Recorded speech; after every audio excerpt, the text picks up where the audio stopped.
We're here for Week 9 of KHSA high school football action. Tonight is a big night. The homestanding North Hardin Trojans are taking on the 1-6 Bruins of Central Hardin High School, led by Coach Philip Stockdale. Coach Brent Thompson has his team coming in at 5-2. North Hardin Trojans. I said it's a big night for District 2 football. I'm Paul Gray calling the action for you tonight. I got my friend Tony Menendez with me. Tony, tell us about what a big matchup this is tonight. Well, this is huge. I mean, we got two teams across the district. Traditionally, in the past, there was really four teams that played each other on a regular basis with Elizabethtown High School and John Hardin High School. But as the years have progressed, both of those schools have changed their divisions, but North and Central have both stayed in their division against each other, so they are like the true classic crosstown rivalry, and they've had a lot of good games over the years, especially the last 10 years. Been kind of like an up and down between like who's the better team, but both teams have had traditionally really good football teams. Fantastic football teams.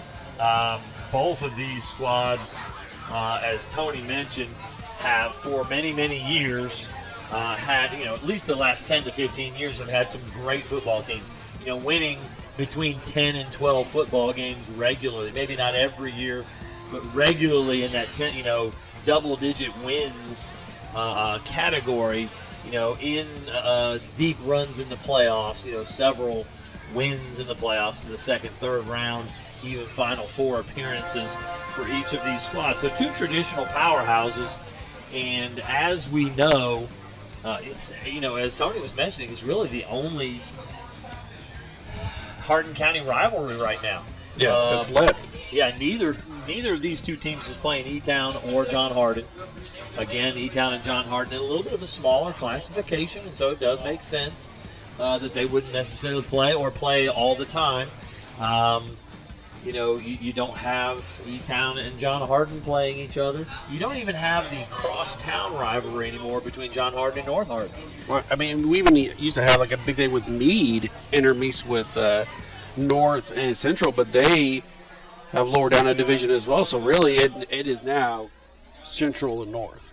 This is the rivalry in the area. These two teams meet every year, and usually, as Tony was pointing out, there's a lot on the line. It's a district matchup. It's for seeding in the district. It's for a regular season district championship.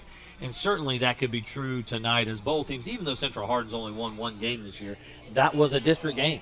And so they've gotten into district play. They've won their last game, beating Warren Central. North Hardin beat Barron County last week. A big win for them. So both teams 1-0 in district play. And tonight is going to go a long way to determining who wins that regular season championship. And so it's a huge, huge matchup. So again, we know both these teams. The Trojans spread offense. The Bruins will be running a little bit more of a wing tee attack, kind of out of a shotgun look. Tony, tell us about the defenses we're going to be seeing tonight. Well, I mean, I've been watching North the last couple of weeks, and they've been running a 4-4 defense, but they've really been coming on. We talked before the game about how they've really just given up 10 points a game over the last few games with their defense, and really has been like stepping up in big game situations. They had a couple of really big plays last time we watched them in person where they stopped some we're going to have to stop for the pledge. All right. North Hardin Trojans band will have the national anthem. We'll be right back after a short break.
the North Hardin Trojan Band for that great rendition of the national anthem. When we left our pregame show, my friend Tony Menendez was talking a little bit about that North Hardin defense and how stingy they've been and just giving up 10 points a game over the last 4 weeks. Yeah, the biggest thing was their last game that they played against Barron.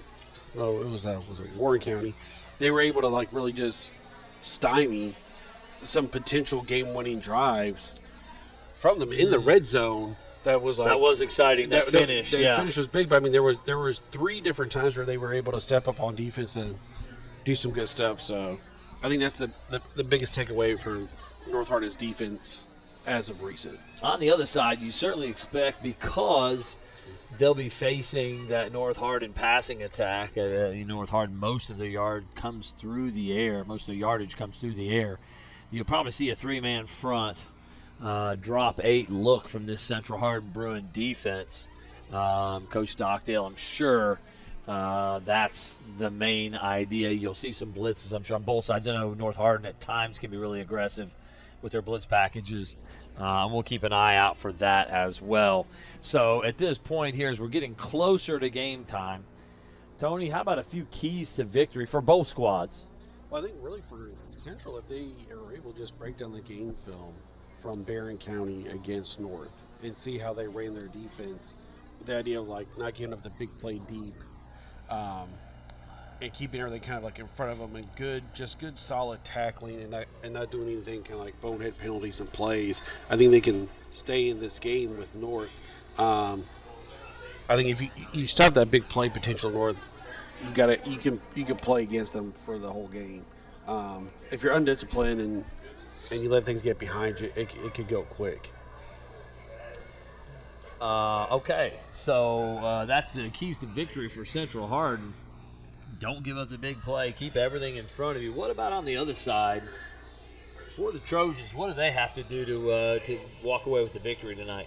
I think if they can control the line of scrimmage, and that's where they've struggled against Central Hardin in the past, is the war in the trenches. They've always had the athletes, but it's the war in the trenches. Yeah, and I think if Central can play to that strength, that should be their strength, which is their offensive line, to be able to kind of bully North and not let those pressures come in and be able to run the ball and keep the ball away from North Hardin's offense. And just make sure they're doing long drives down the field, score, make this game short by killing the clock by their running game. I think they've got a chance to win this game. Same thing Barron County had some success with a couple weeks ago. Both these teams are coming off of a bye week. Yeah. So it is, in fact, week 9, but both these teams have just played 7 games. So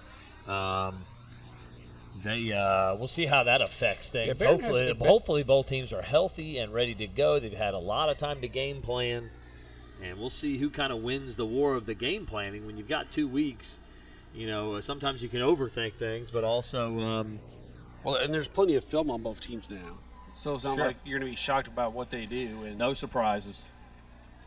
No surprises. Keys to victory. As far as I'm concerned, I agree 100% with Tony here. Central Hardin defensively, they got their work cut out for them. But not only do they need to keep it in front of them and not give up the big play, I think they lack some of the team speed that Barron County had, and they're going to have to really fly to the football. You've got to see 2 or 3 guys getting there. If you're one-on-one all the time trying to make tackles, you're going to miss some, and that's going to be the big play. So you've got to fly to the football and have at least 2 or 3 white hats. They're wearing the white tonight. Central Hardin is. You've got to get to the football, a lot of guys, and so that tenacious defense as far as pursuit to the football is critical. Things that we worked on hard is pursuit drill and knowing your angles to cut off a play that breaks at different levels, and understanding where your responsibility is to go as things happen. And that's it's a big drill that hopefully most coaches on defense run.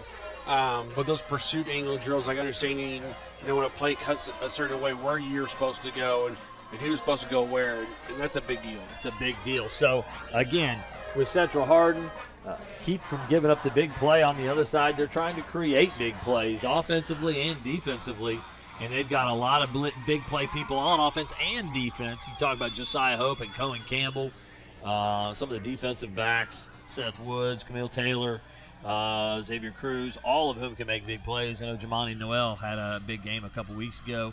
And and I'll say another big thing, too, for Central. If they can attack the screen game. Yeah.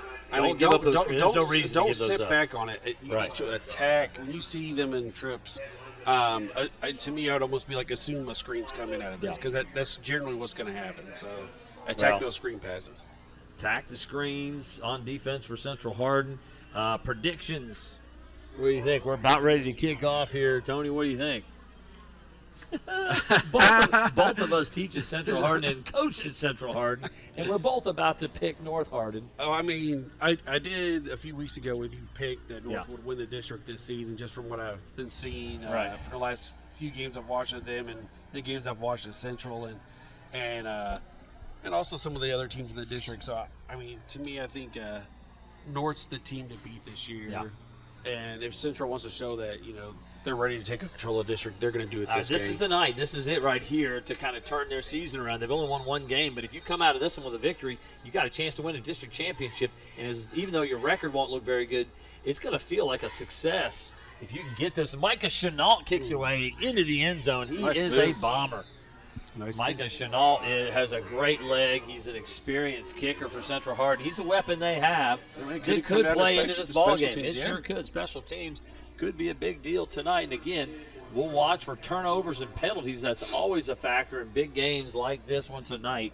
And so the Trojans will start off with the football. And they did a better job the last couple of games of cutting down their They have. They were very disciplined against Barron County. Looked very good. Oh, quads out to the left. All right. Right off the bat. That's something a little different. I would be watching for screen. And there it is. Screen on first down. And not poorly played. A few yards on that, but well played by the Bruin defense. I believe that was number 4, Joe Calhoun, on the reception. He's going to pick up about 2 yards on the pass. It's DJ Loggins starting. We didn't talk about the 2-quarterback system. We've talked about that in the past, but it's Loggins to start it off tonight. The big junior quarterback. Ooh, ball on the ground. It's loose. He picked it up, but he's going to lose a bundle there.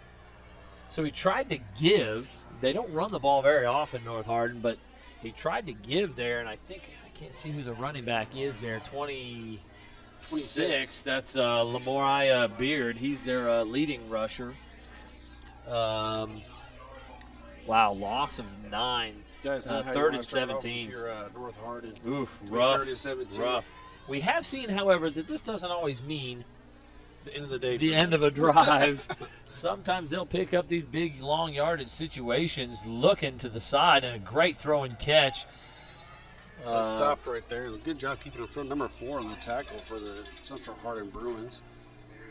Jackson Rashaw on that. That was Marion Jodon on the catch, and he picked up about a 12-yard gain, but it'll bring up a 4th and 6.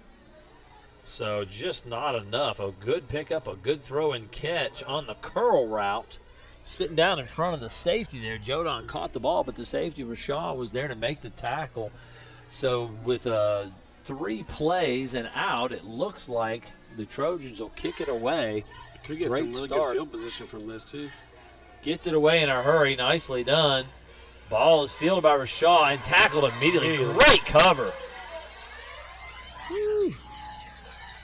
I'm surprised he didn't call for fair catch there and just grab it.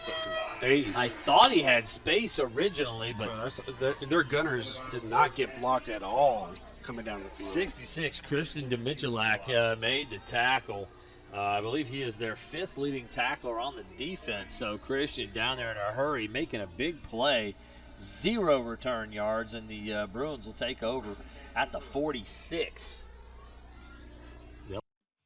Be a start here. Quarterback Caleb Irwin has had a little bit of a struggle this season. 16 of 52 passing. They've thrown a lot of deep balls when we've seen them play before. Well, that's because they've been playing from like a deficit and trying to catch back up a lot of times. I think it's man cover here. Quarterback keep there. He gained about 9 yards. No, that's 6 or 7. He kind of went down before contact like he was going to slide, but it was a weird on your Where- knees where kind of slide. slide. I thought he was. He's over the 50-yard line, though. A 6-yard carry for Caleb Irwin. That actually was a successful. I think that's why he series. didn't get as many yards. They marked it back a little because that's where he kind of put himself down. But in that Barron County game, their most productive running was quarterback keeper. From Barron County. Really That's a fact. Got the option look here, and there's another good look at basically the same play. What that's called, Tony, that's freeze option. You're faking the quarterback freezes on the fake straight over the center, almost like midline, to the fullback, and then he's going to come out. He does have a pitch man, but in this case, he's keeping it. It's about a 2-yard gain that time for Irwin. It's going to bring up 3rd down and 2. It's a long 2 at the North Hardin 46-yard line, so over the 50. He's under center now for this play. Under center again. We've seen them against Meade County, and they were in the shotgun. Quick throw down the middle, boy, nothing there. Double covered. Bad decision by Irwin to look for Jackson Rashaw. On 4th and 2, or 3rd and 2, I might have been tempted to run twice if I knew I was going to go for it on 4th down anyway. Well, that's when they have the wristbands. I was a big fan of when you're doing wristband play calls that one of those plays on there is the hard count. Yeah. And having that when you're your 3rd and shorts or 4th and shorts to try to get a hard count and then audible into. Like you can see that here. It's possible. It's trips formation to the left on 4th and 2. What a big play early in this game. A field position play. They're going to go off tackle left. Nothing there. Trojans stand up and make a big tackle. What a mess they just made of that series of downs. It was number 8, Gage Gurgley, leading rusher for this Central Hardin Bruins squad. He got a yard, but that's a yard short of what they needed. Big play. I did not see who was on the tackle there for North Hardin, but boy, they stuffed that off-tackle run. Yeah, like I said, I probably would have did a hard count on 3rd and then ran it again, see if I can get those 2 yards with at least 2 yards. Yeah, the throw on 3rd down, there was man-to-man coverage, and then the safety was dead in front of the receiver. It turned out to look like double cover. Good tackle there. No gain. And that's Is that Beard again? Where North has struggled is running the ball. Lamariah Beard again on the carry. Well, he didn't get the carry before. There was a fumble before, but no gain on that carry. Their best runs have come from QB scrambles. They're averaging only 47 yards a game rushing. Their leading rusher, Beard, only has 100 yards in 7 games. So it has been a bit of a struggle, and I think they jumped off sides. That's one of the things we talked about pregame is the penalties or turnovers. We got a false start. North Hardin with a false start there, so it'll bring up a 2nd down and 15. They may have given Beard about a half a yard on that, so it's maybe 14 and a half. But with 8:07 to go here in the first quarter, each team quickly out on their first possessions. What's going on? Pointing at something. I don't know what we don't like something. Beard has got to leave. He may have a problem with his equipment.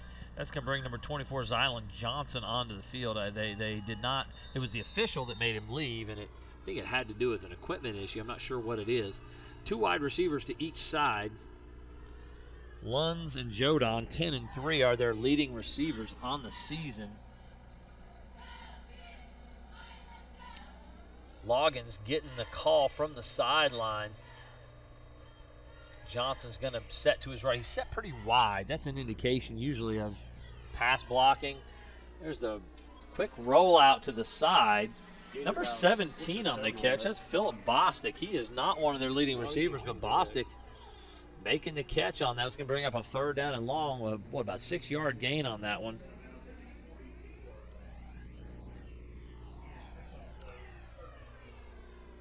Third down and 8 from the 48, their own side of the 50. The Trojans trips to the left.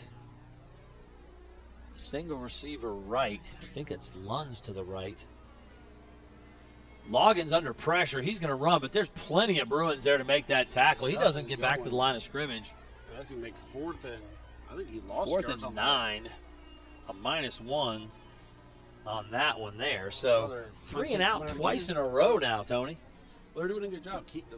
They're keeping him in front of them. keeping in front of them, doing a good job in coverage, putting a little bit of pressure there. I mean, they're really daring North to run the ball. They're not loading the box at all. We saw that last week, and North, when they would get a light box, would run it, but just won't do it consistently enough. And again, as you said, Central Hardin will dare them. We can do this consistently. Well, let's see if they will do it. And so far, bounced, snap. Oh, it could have been blocked. I think that was, boy, look at the bounce on the kick there. Number 84, Andrew Trujillo, handled a bad snap and got off a kick that's going to be down almost at the 6-yard line. Reverse field positioning here. Flipping the field. Yeah, last time Central Hardin got the ball, they were at their 46. Now they're at their 6-yard line. So they have that fourth down lack of conversion by the Bruins helped to flip the field as well. But with 6:31 to go, 0-0 is the score. In fact, we don't have a first down yet. Nope, not by neither team. By either team, and we'll see what the Bruins can do with this second possession, starting at their own 6-yard line. A situation I'd be nervous to be in shotgun. Because you're almost... Let's see, they've been under center on that first series. They may go back under center. They like to run some wing T stuff, but Coach Stockdale is an option coach. It's a wing T look here. Oh, goodness gracious. Oh, ball's on the ground. Fumble. And it looks like Trojans have wow. Yep, Trojans ball. So they got in there. And they got in there quick. They did. So as the quarterback, Caleb Irwin's trying to hand the ball off. I believe he was trying to give it to Gage Gurgley. I think that was Josiah Hope, big number 8 in there, and tackling him at the same time. Ball's on the ground. I did not see who made the recovery. But first and goal from the 2. Wow, the first big play of the see game. that jumbo package that North ran a couple times a few weeks ago. Looking to see here, the running back is going to be number 22, Caden Boyd. So they're going to play their third running back in 3 series of downs here. And it's not DJ Loggins coming onto the field. It's Ja'Kylan Kirkland. And they're going to go under center. I look for the quarterback sneak for sure. They are in a spread look, but there's the sneak. And he's got the gap. Nobody there. Touchdown. He just went on tackle and nobody came up. It looked like the Bruin defense wasn't even ready. Yeah, they should have been up in like a hard press coverage there. That's what we usually do when we ran. And when in you that goal line stance. North Hardin under center, what does that mean? It's sneak. It's going to be a sneak. We don't get under center very often, that's for sure. All right, new kicker on the field. This is not Andrew Trujillo. And there is a whistle. Trying to figure out who this is about to kick the football. I believe that is number 36, maybe Joshua Stover. Is that who that is? Or is it 26, Lamariah Beard? 28. 28. Caden Thompson. Caden Thompson is not on the list of kickers who have attempted an extra point or field goal this year. They've had 4 different kickers attempt an extra point or field goal. Let's make it 5. Hey. If ain't broke, don't fix it. I mean, they like is 8 of 9 on the quarterbacks season. and 5 kickers. Yeah. I mean, again, Trujillo's 8 of 9 on the season on extra points and 1 for 1 on field goals. So he's been successful. Vicente Garcia is 3 for 3 on extra points. Maybe he was on the soccer team, and that's why he's just now coming out. It's possible. It is possible.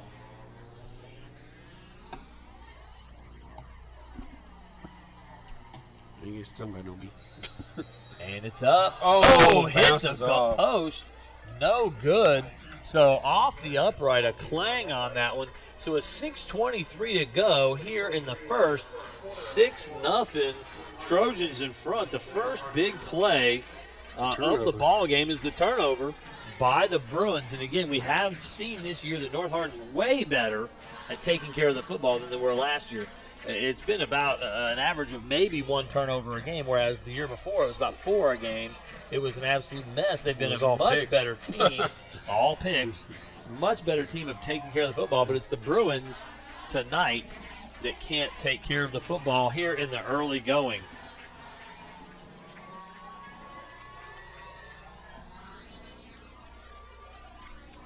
This is a Hardin County Education Community Television student production. HCEC-TV is a division of Hardin County Schools. Live streaming Channel 1 programming sponsored in part by Brandenburg Telecom, providing service for all your telecommunications needs. And so the Bruins will get the ball back here. We still, even though it's 6-0, we still haven't seen a first down, Tony. They got the ball on the 2 on the turnover. It's Caden Thompson, big play threat for the Bruins. Good coverage again. There was great coverage on the punt early and good coverage there. Trying to get a number for you there. Number 42 on that tackle, I believe, for the Trojans. That's Arian Stills. So Arian Stills makes a good play in special teams on Caden Taylor. Caden Taylor, the fastest Bruin. The big play threat for this Bruin squad. Number 11 plays corner and wing for this Bruin offense. So let's see what Central Hardin has to dial up now. Well, they're back in that shotgun look. Coach Stockdale here, after a bad turn of events. Let's see how they bounce back here. Again, it's a... I know he's Anderson. There's nobody over the right wing this time. Oh, land sakes. Nothing. They were back there before. Guess who that is again, Tony? Number 8. Josiah Hope, big number 8, who made the hit to create the fumble. He was in the backfield. He was in the back. They haven't blocked him 2 plays in a row. Where the quarterback can even turn around to attempt to do anything, he's already back there in the Now, there are times when you run an option where certain guys aren't blocked, but if he's not blocked and he's running upfield, you should have given the ball to the fullback. Well, that guy should always be blocked. From what we've seen. Number 8. Block number 8. He is their biggest and toughest guy up front on that defense. And it looks like they're in a man type of a look here, staring at the receivers, and now we've got, after a 5-yard loss. We got a false start from Central Hardin there. Ooh.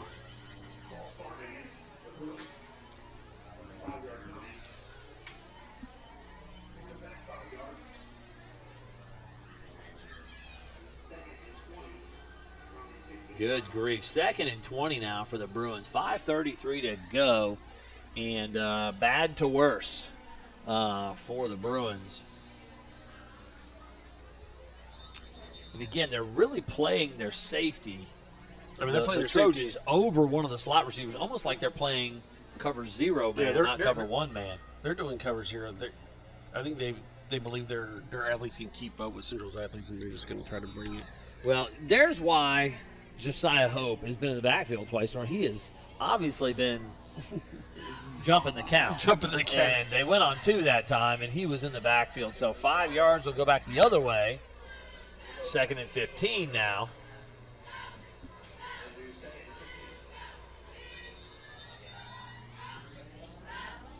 Eyes on the ball. We're on the line, eyes on the ball. Not the snap count. Snap count means nothing. Watch the ball. 2nd and 15. See if the Bruins can do anything with that. Irwin looking to throw the ball right in the chest. And drops Caden Taylor, if he catches that, because it's straight man cover, no deep help. He can. No, he could. It's a foot race. We got a first down for sure. We were about to find out if he's as fast as the guys on North Hardin squad, because it was going to be a foot race right there. Yeah, that's the danger of playing that covers here. If you could break open. Yeah. Either There's way, no deep help. if you can bust it, to me, it's the run inside. If you can bust the run inside, then you can. Well, if you look at the way they're playing this too, Tony, they're taking the free safety and moving him over the slot receiver to the wide side. So they threw it to the weak side slot receiver who's one-on-one on an outside linebacker. So you've got your fastest guy on an outside linebacker. It was a good matchup and a good throw. Just couldn't haul it in. Deep motion this time from Taylor. They're going to throw the slant route. Good catch, maybe 8 yards, but not going to be enough. So we're going to see the punting unit coming out. Mason Smith, number 13, makes the catch. That's the type of thing when somebody's running cover 0. We've talked about this before in other games. Quick slants, quick screens. Yeah. Things like that you can get the ball out fast. That's where you can be dangerous. Because the blitz is coming. You don't have a lot of time to just sit there and let a route develop. And you got one-on-one coverage, and you're like, we can get 5 or 6 yards. Or a vertical route, like a fade, where it's going to come out of your hand pretty quick. And then you force them to pull the dogs off. Yeah. That seam route that they almost got was an example of that as well. Ooh, that ball just died there on the punt. So, pretty good punt from Seth Loudermilk, who plays some fullback and defensive line for the Central Hardin squad. He's a utility man, can do a lot of different things, play in the backfield, play on the line. He's punting the ball. Seth Loudermilk doing a lot for this Bruin squad. As a senior, you kind of expect him to fill a lot of roles. Here we go. First and back 10. out. Let's see who's at quarterback this time. We got Loggins back in there. When they went to the goal line, it was Kirkland. Maybe they decided Kirkland's your quarterback, sneak of the goal line quarterback. I think this is Kirkland. Motion across to a trips formation look, and they jumped They early. jumped. That was a false start by North Hardin. Yeah, the receiver's on the right side. I believe that was Lunds at number 4, Calhoun, jumping a little early there. Number 2 was in motion. That's DeMarcus George. I have not seen him on the field before this. He has not caught a pass. I know when I coached receivers for a short period of time, I told them the same thing I told my D-line. Watch the ball. Sometimes when you're out there, it's hard to hear the count. Sprint out. We saw him do that a lot against Barron County. And there, Almost intercepted. Opportunity there. Bad decision. Oh, And then we late got hit. flag. Wow, it's going to be a late hit on Central Hardin on the quarterback. And so a good play on first and Completely 15. rubbed out. Yeah, it's going to be first and 10 and 15 yards. I think it's Grayson Decker, number 57, who's applying pressure, but you can't hit after the throw. Yeah, the ball was thrown. Yeah, bad play there by the Bruins, and I don't know who made the play on the ball there. I don't know if it was number 3, which I believe is Jackson Engstrand. I think that's who it was. Stepped in front of that throw, trying to throw a little curl route to Ronald Lunds, and he had jumped it. the route. I mean, Jumped the route was actually hit him in the hands. He should have caught that football. And then it was the tip drill. Ball's way up in the air. Nobody was there. Somebody running or You gotta be catching. running to it, man. Where are we? If you're coaching DBs, I'm sure you'd be yelling at them right now. Why aren't we running the football? Where is everybody? Ball's in the air for 2 Ball's seconds. in the air. If the ball's in the air, everyone run to the Oh, ball. my goodness. Go get that thing. Trips to the right. It's going to be a run here. Oh, we There's got a flag. penalty flag. We got count. hold in the backfield. It's going to be a hold. Good tackle there after about a 5-yard gain, but that will be nullified. That was 26, Lamoria Beard. So the hold will erase a 5-yard gain by Beard. Let's see, it's a spot foul. They're trying to figure out where the spot is to start marking off the 10 yards. It's pretty much at the line of scrimmage, so it'll be a 1st and 20 now. All the way back to the 39-yard line. They need to get to the 41 of the Bruins, so 1st and 20 now. 3:52 to go here in the first. Trips formation to the right. 3-man front like we thought. A 4-man umbrella coverage-wise for the Bruins. Looks like a man look. And this is where when you're running that, your biggest threat in the run game becomes that quarterback. About an 8-yard gain for Kirkland on that. Because everybody's back in coverage. Yeah, and it was good coverage. I didn't see anybody. I didn't see any gaps open. It was a good job by the secondary and the linebackers dropping back and finding their spots. But when you have that, their backs kind of to the offense, and so chasing if the quarterback has got a spot, I mean, you take it. 2nd and 12, looking to his left now. There's the curl route. Oh, Jonas again intercepted. Jackson Rashaw up the sideline. Big interception. Wow. 2 big turnovers already in this ballgame. And Central Hardin is set up on, I believe, the 34-yard line where Jackson Rashaw ran out of bounds. And that was that patient coverage. You just force them to make a decision. You got to throw something underneath it, something that's easier to get off. You're not going to get those big passes. You know, I haven't seen North Hardin throw a lot of curl routes. That's the 4th one they've thrown. In the last 2, someone's been right there in front of the ball. Now, that one got tipped, but it was because the receiver couldn't see the ball because there was a defender between him and the quarterback. He shouldn't have been. He shouldn't have thrown that pass. That should not have been thrown, especially to that spot. First and 10 Bruins at the 34 of the Trojans. See if they can get anything going. Tight end, wing right. They're going to give to Gurgley off the right side. He's got some space inside the 30. Looks like he gained about 5 or 6 on there. See where they spot him. 5.5. 5.5. I think it's less than 5. Look at the just under 4.5 maybe. Colin Campbell on the tackle, leading tackler for this North Hardin squad. I was watching pregame. Colin Campbell's an impressive-looking guy. No wonder he's their leading tackler. He and Josiah Hope. When you look at him, you're like, okay, these guys are a little different than everybody else. Number 3 is Jackson Engstrand. I think they're going to make him leave because of an equipment issue. So the officials are all over. They need to get this equipment figured out. Yeah. Second down, and we'll call it 6.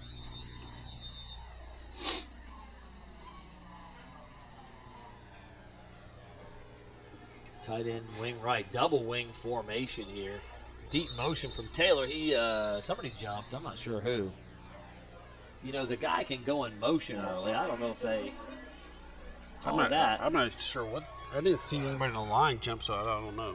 I'm not sure who they're calling that on, but what was 2nd and 6 and a good number for the Bruins, 2nd and 11 is not a good number for this predominant run-oriented football team. Well, and especially against the North Hardin Trojans who are playing that coverage, you're looking at and are coming at you every down. I think they've gone back to their more traditional 3-deep look with this tight end formation. They're going to throw it again.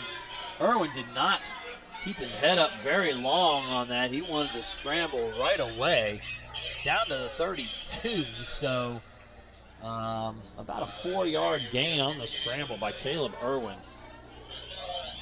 I didn't love that. He had someone breaking open late, and he also had his outlet valve from the backfield on a swing route to the left, but his eyes came off of those receivers right away. He heard footsteps. Heard footsteps. May have been number 8. Yeah. He's already been hit in the backfield twice by big Josiah Hope. Just a quarterback clock's got sped up some. Number 88 Julius Evans has been making an impact as well. He's not as big in stature as Hope, but he's a really active D tackle. Again, looking to throw the football. Nothing there. He's going to keep his head downfield, though. Oh, my goodness. Oh, my God. The other way. Number 6, Seth Woods, still loose on the field. INT. Again, once you get out of the design of the play, probably not a great idea because he had some space. Irwin did. He should have just run that time. He should have ran it. Yeah. Seth Woods saw him staring down the receiver, stepped in front of it, and a good run back. Run back for about 20 yards, and the Trojans will take over 1st and 10 at the 46. So dueling interceptions. We're in the first quarter with 54 seconds to go. We've already got 3 turnovers here, 2 by the Bruins, 1 by the Trojans. I still don't think we've seen a first down. Thinking. A cheap one on a penalty. Does that count? I don't know if it counts. Good run there, but it's only going to be for about 3 yards. Number 24, Zylan Johnson now on the field for the Trojans. And it'll bring up about a 2nd and 7. Boy, they gave him 4 yards on it. It's a 2nd and 6. And we are inside 30 seconds now to go in the first. We'll get probably one more snap here.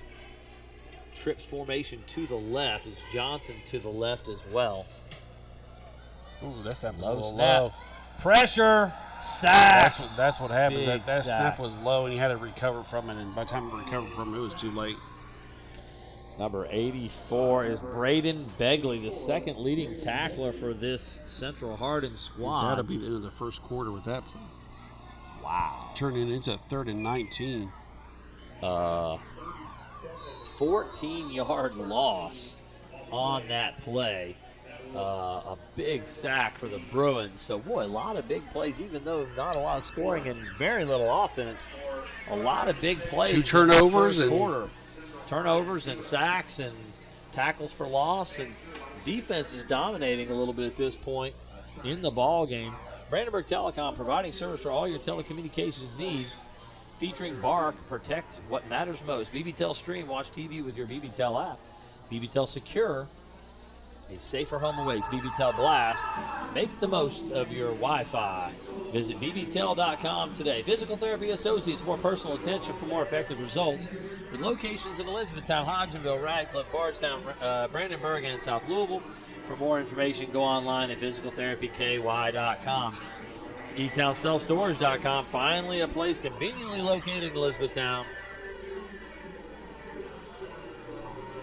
to take care of your self-storage needs, featuring video surveillance, climate-controlled self-storage, but also storage for RVs and boats with electrical outlets in every spot to keep everything charged up and ready to go when you are.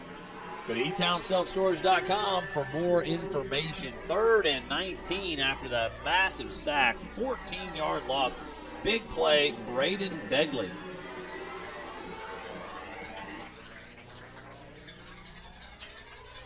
We'll see, again, long yardage. We've seen the Trojans handle these long yardage situations before. See what Coach Thompson this has is a big up his play. sleeve. What's that? This would be a big play if he can get 3rd and 19. Oh, my off goodness. He's Straight got a guy down right the there, field, but he's got under pressure. There is We a got a penalty. flag. I think it's a face mask on the Bruins. Big run, about a 14-yard scramble from Kirkland. But there's personal foul, face mask on the Bruins. It's going to be a first down. This is the second time that's happened this game. Yeah, late hit on the quarterback. Personal fouls giving two of North them. Hardin a first down. Wow. Yeah. So the only 2 first downs in the ball game for either team on penalties. And both of them personal fouls on the defensive front for the Bruins here. And that's going to put the ball in the territory of the Central Harbor Bruins so they can have an easier time trying to score here on this drive. Down to the 35 of the Bruins. Big. So 14-yard scramble for Ja'Kylan Kirkland, which made up for the minus 14 on the sack, but the penalty on the face mask. Tight look here. Screen pass. Quick screen. It's to the running back, and he's got some space. That was 24 Zylan Johnson. Pretty close to a first down. I think he's going to be short by maybe half a yard. Give him 9 yards on that. Might see our first offensive play for a first down here in just a An moment. actual first down, not a gimme first down. Yeah, not a gimme, but a gotcha. Or what's going on here? Do we have we've got officials talk. We have laundry on the field. What's going on here? Let's see. Are we going Confetti's back the other way flying. again? Yep, going back the other way.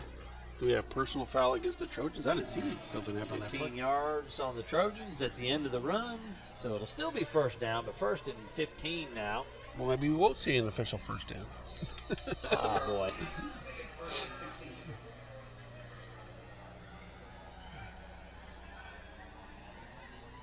Again, 3-man front for the Bruins here. They're going to try to play cover, dare them to run it. Kirkland looking down the middle, deep. Wow. Ooh. I believe he had number 9, Dominic Grimes. Yeah, down 2 the of them. seam. The safety didn't play deep enough on that play. He was running by him there at the end. It was a hard. And It's always easier to run upfield than it is to run back and try to chase somebody down. And, That's true, but a I little mean, bit out of position. the eye positioning when you're dropping back as a safety is if they keep coming, you keep going. Yeah, gotta keep that relationship where you're what we call on top. Yes. Got to have on top position. He was losing that as the receiver was running by him. 2nd and 15 here. Again, it's Zylan Johnson in the backfield with Ja'Kylan Kirkland. Ooh, Good nice throw pressure. to Lunds and good but nice tackle throw on the with the cover. pressure in his face. Good job. That was a rocket, wasn't it? Yep. Number 12 on the tackle. There's R.J. Goodman. Good play there from Goodman. 10-yard. North has like a hurry up offense where they do like a hard count. Let's see if they do that here. 3rd down and 6 after the 10-yard gain on the pass to Lunds. Lunds, the leading receiver for this team. 35 catches, 541 yards on the season. Kirkland looking deep down the field, under pressure, escapes. Only got a couple yards on the scramble there as Seth Loudermilk was there to get a hold of his foot. Trying to see where they're going to spot. I think it's a 3-yard He lost his shoe on that one. Yeah. Kirkland lost his shoe as they got a hold of him and grabbed his foot. 4th and short. They're just giving him 2 yards on that. So it's going to be 4th and 4.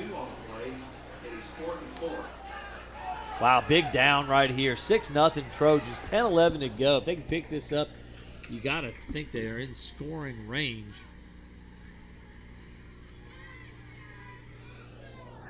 Motion across. That's Grimes in motion. Quick throw. Lunds again. Nice throw. He's got it. He's got more. Good blocking downfield for Bostic as well.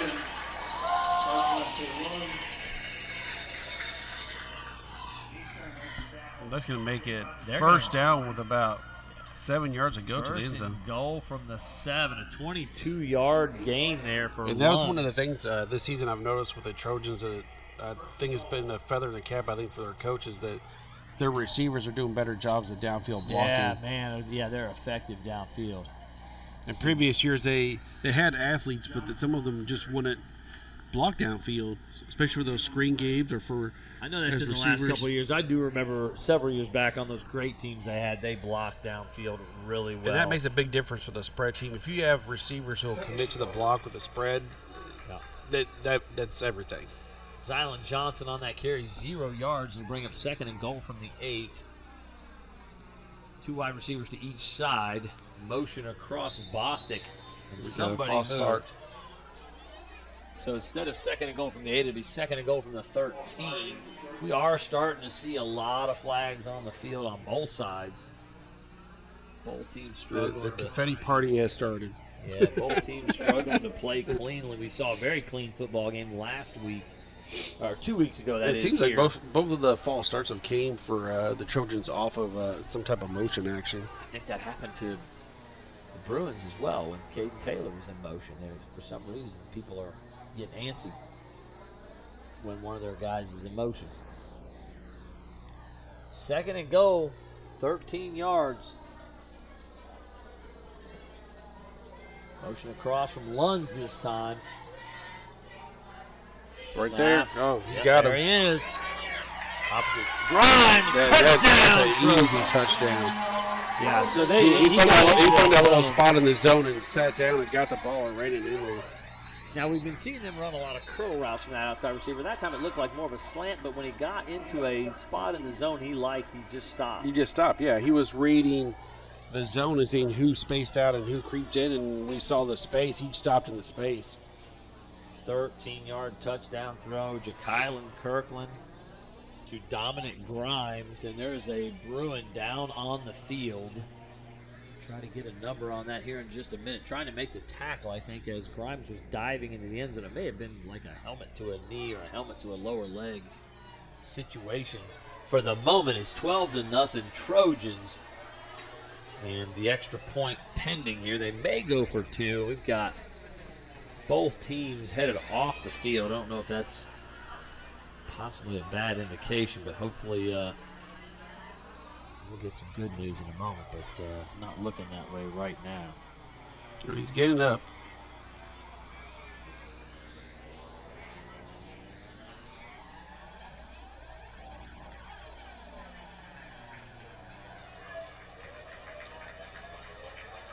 Getting a number on that? I can't see him yet. He's kind of turned away from him. But he looks like he's putting some weight on both legs, so that's a good sign. If they were carrying him off where they were putting weight, it's like that'd be a really bad sign. But he's walking on his own. They're not even assisting him in his walking, so that's a good sign. A little bit of limp going on there. They had a lot of people, like 4 people out there in a hurry from the training staff. And they always respond well, but had me a little bit concerned when you got a group of them in a hurry out there on him.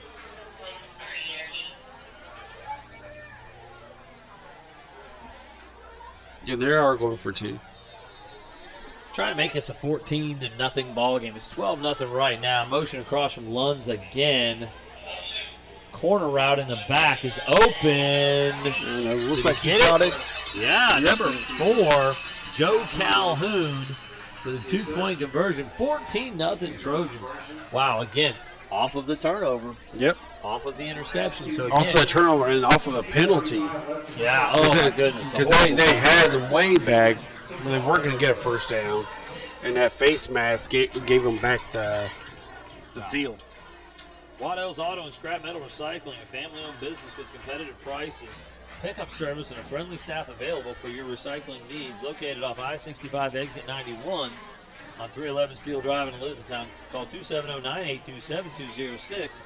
Talk to someone about scrapping metal and recycling. E-Town Exterminating is a locally owned, family-run pest control company. It has been serving Hardin, Meade, Grayson, and Nelson counties in the surrounding areas of Kentucky since 1976. Whatever your pest control issues are, termites, spiders, crickets, general pests, even moles, their team has the knowledge, skill, and training to safely and effectively eliminate the problem. Call 270-737-6900 or go online at mugabug.com.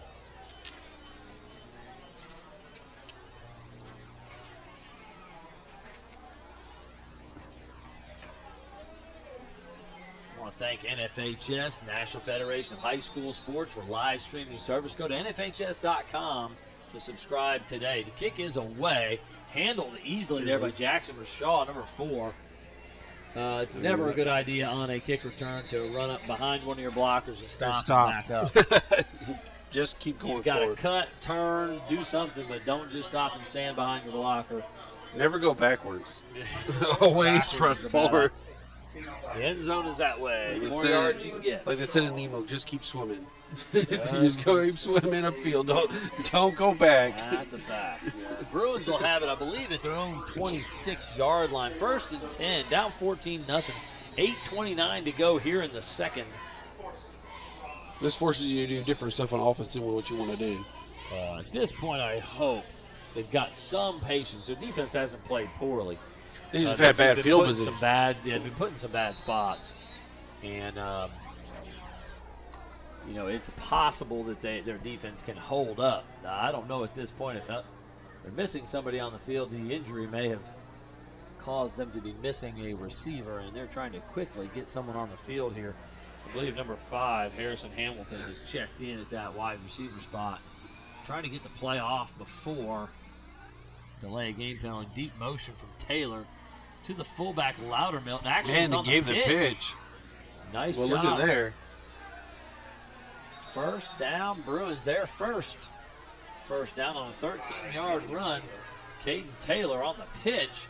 We haven't seen him pitch. We watched him against Meade County. We wondered and hoped that they would pitch the ball on because it was there. It was there. It was there. We see a 12-yard gain that time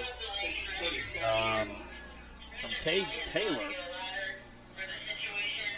on the pitch. So good fake. I thought he'd give it to the fullback, but Irwin comes out of there with it and then makes a nice pitch. Man-to-man look, going the same way with it. Gave the pitch again. And they've got big gain again, as Taylor is a big play guy. I keep telling you, he's got a ton of speed. I'm surprised they didn't throw a flag on that play because the quarterback got lit after the pitch. But you're allowed to do that. He's a runner at that point, and you can. That's why the option. A lot of people don't like the option. You expose that guy to a lot of. I've never been a fan of the option. I'm a huge fan of the option. You are crazy. And just I ran the option a lot in college, along with throwing the ball a lot. I just say the guy's a football player. Suck it up, and obviously Caleb Irwin did that. He is under center again, ready to go. Taylor deep motion again. They're going to give to Loudermilk this time on a straight off tackle run. What do you think? 2 yards? I think we have got more than that. Let's see where they.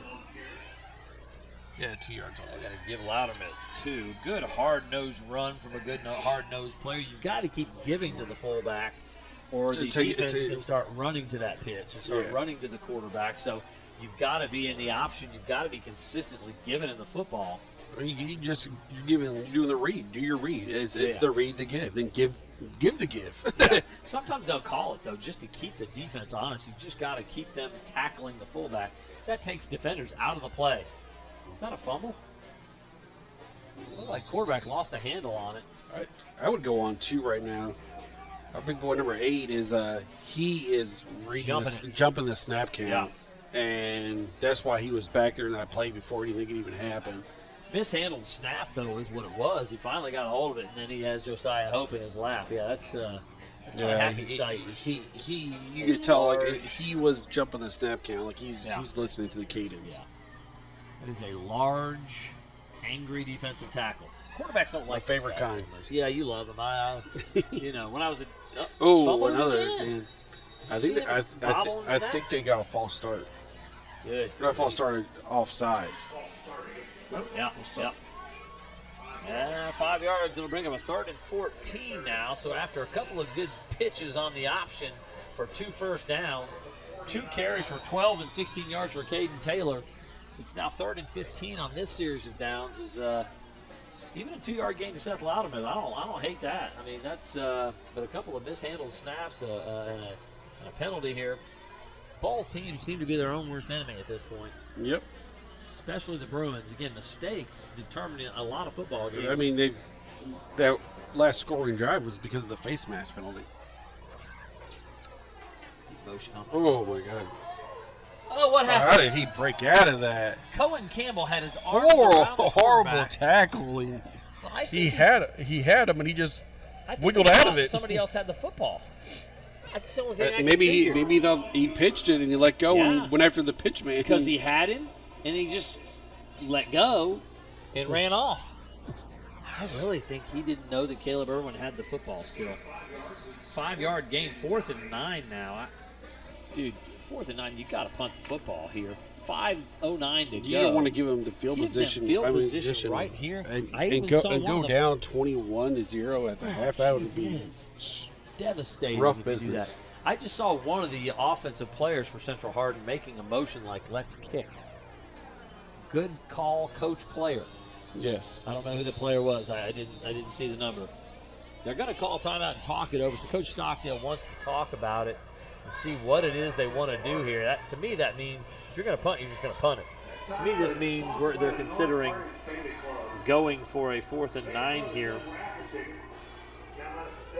Yeah, to me, you punted in this situation. Oh man, gotta punt the thing here. That is not negotiable. West Point Bank, hometown banking made simple. West Point Bank has offices located in Elizabethtown, Radcliff, Upton, Glendale, and West Point. Go online at westpointbank.com. West Point Bank, hometown banking made simple. Throwing out shirts are players from the Hardin County Longhorns Little League teams. All levels have made the playoffs, and the 11U team is playing. 4th and 9, Tony. I don't know what call you make with the offense they have. They're a heavy running. Well, it looks like they're lining up to kick it, I think. Okay. I would hope. The Hardin County Longhorns Little League teams. Good luck, fellas. Unless it's a quick kick, No, the they're going offense for is it. on the field. Wow, come on. What are we doing? I mean, it's not 4th and 1. It's 4th and 9. Yeah, 4th and 9 here. If it's 4th and 1, yeah, okay. I mean, even 4th and 2 or 3, but here, this is long yardage and not a long yardage offense. They are going to throw it. Irwin scrambling now to his left. He's got all kinds of pressure, going nowhere. I would throw the ball downfield anyway. Not only did he turn over the downs, he gave them positive yardage for the Trojans. So Malachi Willis, number 33, was there. Josiah Hope, number 8, was there. Lots of pressure, but again, just kind of running around. 6-yard sack. Listen, Tony, I am seeing here, and again, this is a team that doesn't throw the football a lot. And so Caleb Irwin, this is not what he's asked to do. But as soon as he's seeing D-lineman, his head is coming down. He's not looking at snap the ball right now if you're North. Yeah, they're not ready. There's an extra man on the field. And big carry, Caden Boyd. Yeah, they were not even prepared for the offense to run the play. 16-yard run for number 22. That's my favorite thing to do if you're calling an offense is like immediately on a turnover downs where it's a pick, sack, out thing there like that. and Get snap a run to play immediately. Yeah. Don't give them time. Because a lot of times in high school, you got guys playing both ways, and they're having to readjust where they're lining up, and all of a sudden you say, no, let's go. Or running a guy on the field, right? Yeah. Which is what we were seeing there. And that guy didn't get off the field. They could have thrown a penalty for too many men on the field on the Bruins. Give inside to Boyd. Lots of space again. And that's what they should be doing right now. Good tackle in the secondary. But They ain't got many guys in the box, so run it. 9-yard carry. So 2 kind of explosive runs for this normally tame Trojan They running didn't throw attack. a pick earlier. Maybe they're thinking. 16 yards and 9 yards on the last 2 runs for Caden Boyd. They're going to give him 10 yards and a first down on that one. Boyd again off the left side on the zone run. He gained about 4 yards on that one. So finding some success in the running game, something I did not expect to see. Again, you expect to see the Bruins be really good at playing the run. There's a flag on the field, and they're going to go back, I think. What are we doing? They want the down marker to go back anyway. 3:43 to go, and the Trojans threatening again. If they can put another one on the board, as you mentioned, 21-0. And again, that 4th down call there by Coach Stockdale, it kind of smells a little bit of desperation. Just desperate. You just want to make something happen so bad Patience. to win a ball game. They just didn't have the patience in that situation to make what he probably knows is the right call. And that's against Central and not Sportsman. And now, Wow. Lack of discipline on that side for sure. That's the 3rd personal. One of those personal fouls was a face mask. Yes, And which that could just that's happen. incidental sometimes. But 2 of them now have been kind of late hit and extracurricular that aren't necessary. 3:38 and counting. The Trojans have it 1st and 10 from the 11-yard line, maybe the 12. Dropping back. Oh, he's One got a guy receiver right that there. side, one-on-one over there. Great coverage. And I would have thrown that. Last game we saw them. Their receivers been doing a good job of attacking the ball in those one-on-ones. I don't know if that was the right guy to do that with, though. I love Jodon in that jump ball situation. I think that was number 4, Calhoun. He's got some height. But he did have the receiver underneath, though. Yeah. I don't know why he went to that route, but I mean. Well, they had trips into the short side, and they had one receiver. They were trying to isolate one receiver on one DB over here. And the Bruins are playing more of a zone look, even down here on the goal line. And so it was positioning.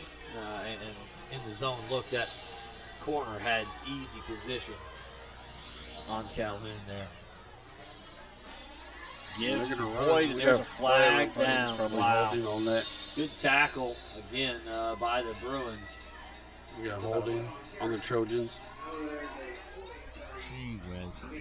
So what was 2nd and 10 is probably now going to be about 2nd and 20. We got 3:19 to go here. Plenty of time. Time's not a factor in this drive here. Loggins is the quarterback on this set of downs. It's going to be 2nd and 16 to go.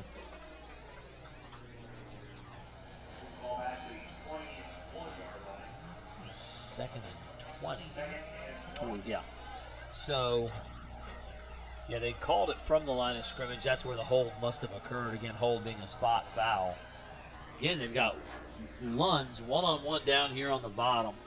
He's looking that way. He wants Lunds one-on-one. He's going for it there. They got it. Touchdown. Oh, my Coverage was goodness. great, but Coverage was came up great, with but it. great throw.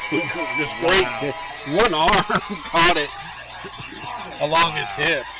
I mean, you can't ask anything better from the defensive back on that play. That was just, he put the ball in a spot where he couldn't get to it, and Lunds just held on to it. Sports Center top 10 play there. Lunds one arm making the play on that ball. And it was the outside arm, and the DB was on the inside. Yeah. Snuck that thing right by the defensive back. I got to be honest with you. I'm struggling to give numbers for this Central Hardin squad. They've got all white with yellow numbers. It's impossible to see those. Number 28 is going to knock that through again. It is a hard read. It's hard to read those numbers out there. Caden Thompson gets that one to go through. The artist in me is like, that is a bad combo. They should have a blue number with a white jersey. Just so you guys out there know, Coach Menendez here that I coached with is a Renaissance man. He is an artist. He's our art teacher at Central Hardin, and he creates some beautiful works of art that I've seen numerous times around his classroom. He's not just a teacher, he's a doer. He can do all of it. And don't play Mario Kart with Coach Tony Menendez. Well, my son's passed me up on that. Well, 21-0. Trojans in front. And, boy, the Bruins, just what we feared when we saw that decision being made on 4th and 9 is exactly what happened. Don't give him a short field. You gave him the ball at the 45 on your side of the 50. Kick it down there and make them go 90 yards. I mean, and you've had some good things happen on defense where you've had them throw picks. I mean, make them earn it. Yeah, I'm not real sure they had an interception. They had another play there where they almost intercepted it. Yeah. So, I mean, I would be like, okay, earn your 90-yard drive downfield. I'm not sure how well this Bruin defense is playing because we do know they've made several personal foul mistakes that have, one of which led to a touchdown. But they've dealt with short fields. But they've had short fields. The Trojans have had short fields every time. The turnovers by the offense, whether that's interception, fumble, or turnover on downs, you just haven't given your defense a chance to compete like they'd want to. With 3:06 to go, the Bruins have the football at the 35. They need to get something going. Irwin trying to follow the back, and he is crushed. Great play by Cohen Campbell, number 43, and 88, Julius Evans there to make the stop.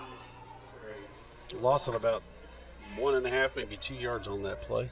Irwin rode the fullback, pulled it, and was going to kind of follow the fullback, but he just got swallowed up.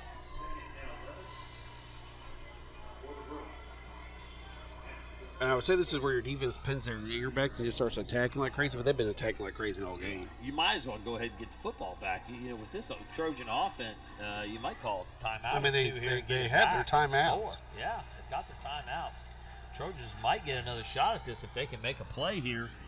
And I think it's Loudermilk straight ahead with the ball, and they're pushing the pile here. It's going to be about a 3 or 4 yard gain. I would think the Trojans would call a timeout now. They want to try to get the ball back. 4 yard gain for Loudermilk, but it's going to bring up a 3rd and 7.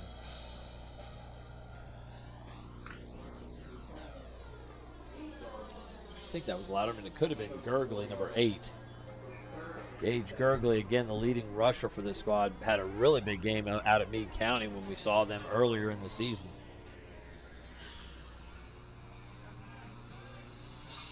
Yeah, this is driving me crazy. I'm going to have to talk to somebody over Central Hardin. I cannot see a number on this field. It's rough business. We're calling out numbers on, the silver on black that the Trojans are wearing. Very easy to spot. Hard to tell who's got a football here. Straight ahead, that's Gurgley that time, number 8, and he is pretty so close to a first down. They needed that because at least they won't give the football back.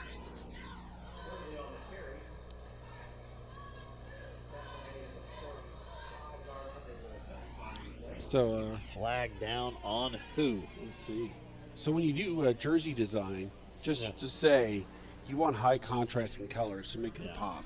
Yeah. Yellow's too close to white in the spectrum, and that's why it's hard to read yellow numbers on a white jersey.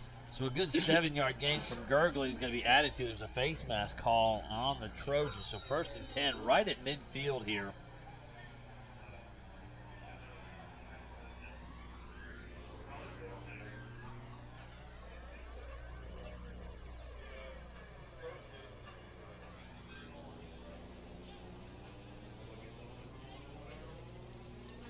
Straight ahead, nothing there. Wow. Several Trojans, including Cohen Campbell. Number 44 is Grant Grady was in on the play as well. We've seen Grady start to get a little more playing time in the last few weeks. And we got a timeout on the on the Central Hardin side. Huh.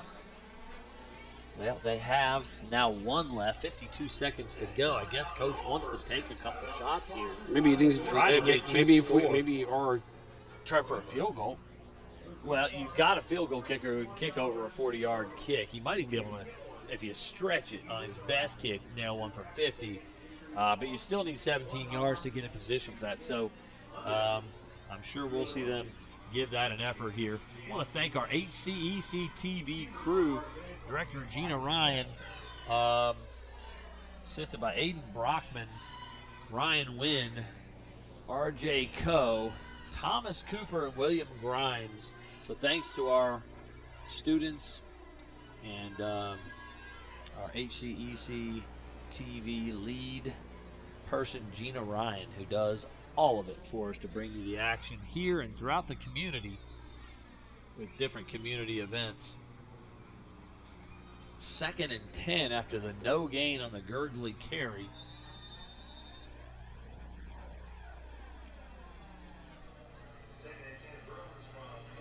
Double wing formation. This is something called the flex bone. It's kind of like the wishbone, but you flex your two halfbacks into a wing position. And that's going to be a flag as Caden Taylor was trying to decide whether he was supposed to go in motion or not. Well, it also looked like there was a little bit of a shiftiness from the defense where they just kind of like flexed up and readjusted, and I think that may have caused him to do a little rocking himself. Yeah. Confusion coming out of a timeout's always a concern. So 2nd and 15 now. 52 seconds to go. The Bruins need about 25 yards to be in field goal range, to have a chance to kick one. Don't know if that's in range or not, but even to give your field goal kicker a shot at it. A little inside handoff on the scissors play to Taylor. Good carry. Oh, Ball's fumble. loose. And the Trojans have it. I didn't know if he was down or not, but that will not I don't think he was down because he was laying on top of the Trojan defender, and the ball kind of just squirted out there before he went all the way down himself. Now this is horrible. After a 7-yard run, Taylor coughs it up. A fourth? Is that a fourth turnover? No, third turnover. Third turnover for the game. Well, if won by the Trojans, but the third turnover by the Bruins in the first half. I mean, I would count even that failed fourth down conversion as a turnover myself. Turnover on downs versus absolutely. Well, here we go. Trojans have all 3 timeouts. They're on their own 47. Trips formation left, low snap. It's Loggins at quarterback. DJ looking downfield. He's going to heave one. He's got one-on-one. Jodon's down there. Good coverage by Jackson Rashaw. Which I'm surprised that he didn't just run the ball himself. He had a massive play to just go. He had probably 15, 20 yards of running easily. He also has a little bit of an arm, doesn't he? Yeah, he does. Heaved that one down the field nicely on the run, attacking the line of scrimmage here, just short of the line. He didn't go over the line, but released the football, and I like that matchup. Jodon is the guy that you want to go to in a jump ball situation. Yeah, he's a strong, athletic guy out there on the outside. 2nd and 10, 36 seconds to go.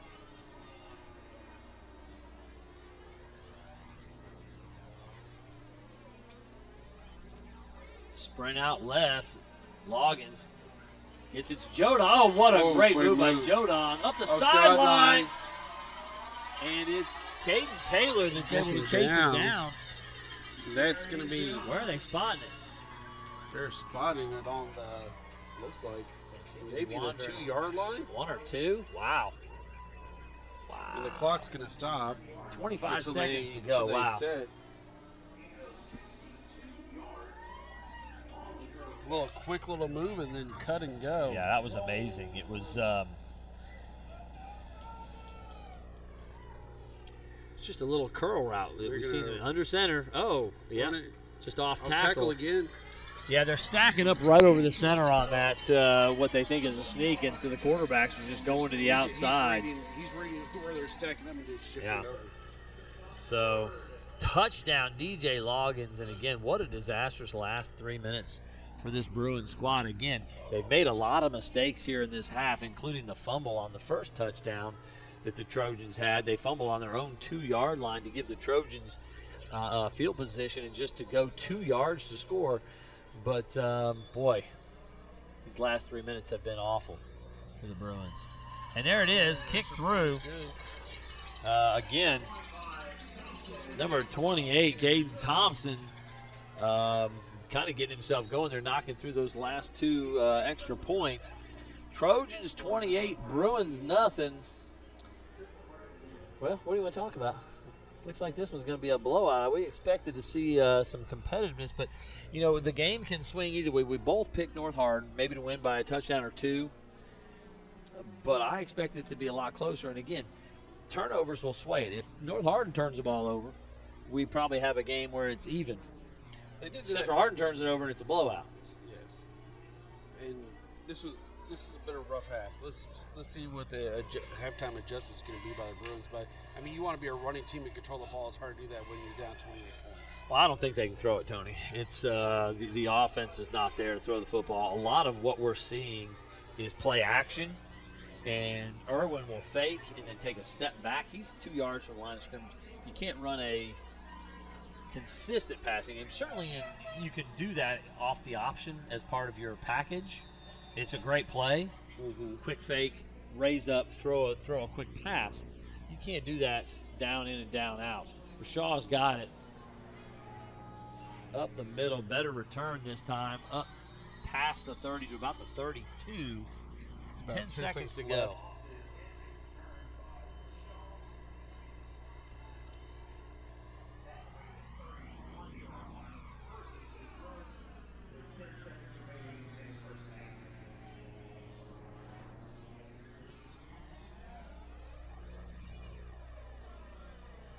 Tony and I joke a little bit when we get into blowouts that now we got to come up with something to talk about because the game is not competitive.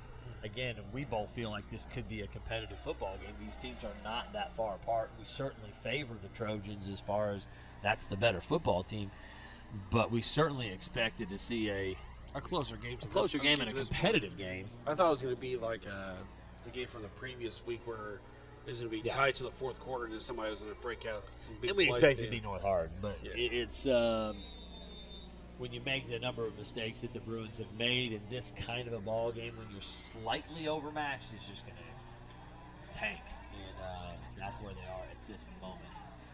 Second half is going to have to change for the Bruins to be competitive here. Straight ahead, they're just going to run the clock out. Trojans trying to say they've stripped the ball, but the play had been blown dead with 0.1 seconds to go. It will now be clock will run out. And Gurgley's no gain will end the half. All Trojans 28-0. We'll be back in about 15 minutes for second half action. We'll give you some stats from the first half. See you in 15.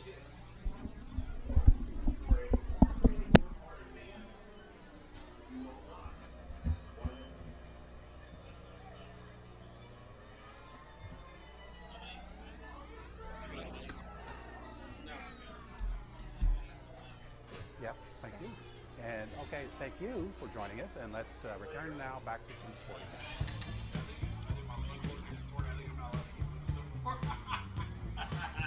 Ladies and gentlemen, as the band sets up on the field, Experiencing numbness, tingling, stinging, or burning pain in your feet? We can help. Neck and back pain? We can help. Vertigo, dizziness, or headaches? Physical Therapy Associates can help. Whether you have knee issues, neuropathy, knee traction, or dry needling for neck and back pain, or want arch supports and foot orthotics for foot pain, our staff is equipped to get you back to doing the things you love. We can help with post-surgery rehab or athletic injuries on our state-of-the-art indoor turf facility, the only one of its kind in Kentucky. Physical Therapy Associates. Friends helping friends.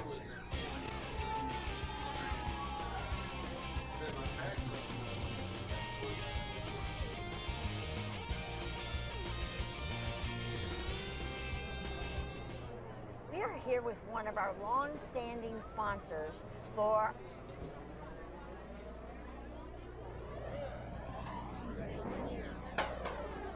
We have a few announcements to make for the band boosters while they're setting up. This one's for Aiden Akers, lead snare, baby. I've enjoyed watching you perform these last 4 years. You amaze me every day. Love you most, Mom. This one's to my band babies, the whole band. Make every second count. You all are truly amazing. Thank you for being the best kids in the world, Miss Megan. This one's for Tyler, the band director, from Kelsey Dunn's mom. Directors and staff, thank you so much for all your hard work and dedication. With love, the Dunn family.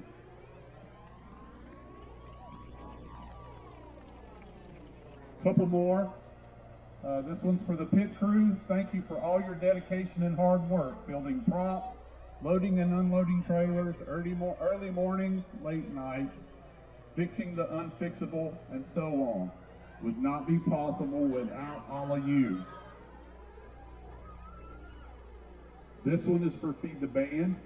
You are a village that feeds the band kids and staff without hesitation and oftentimes on a whim. Thank you for your dedication to the North Hardin band kids, staff, and program. For the chaperones, there is no group quite like the chaperone crew. This group has shown such love and dedication to our band kids and staff this year. Thank you for being the shoulder we all needed this season. And for concessions, thank you to all of our concession volunteers and leads. Without you guys, we wouldn't have delicious food to help us make it through the very hot and now very cold football games, and your support helps us continue to fund our forever growing program. We'll do one more. In memory of our Kelsey Dunn. Though you are no longer physically with us, your guidance and teachings continue to resonate deeply within us. Thank you for leading us through difficult times with unwavering strength and wisdom. Your legacy inspires us to carry on your lessons and values. You will always be remembered and cherished. True North is all because of you.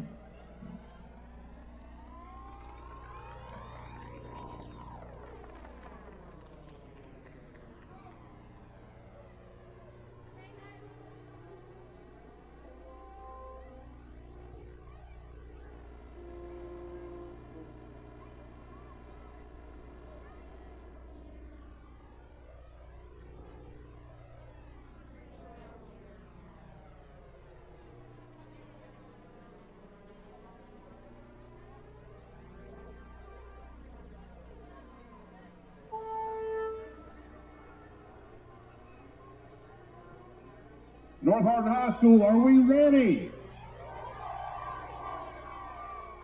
Are we ready?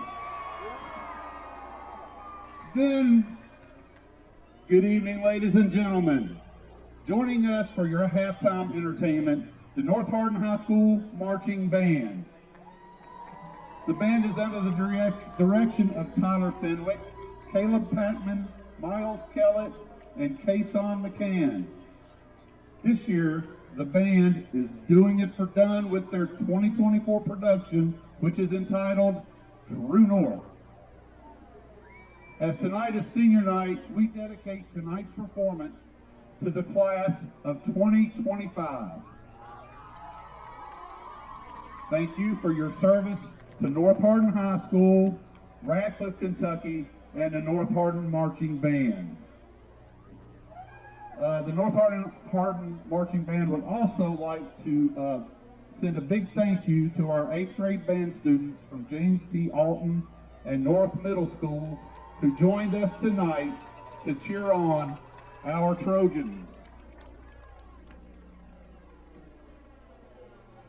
Ladies and gentlemen, boys and girls, children of all ages, North Hardin High School proudly presents the North Hardin High School Trojan Marching Band.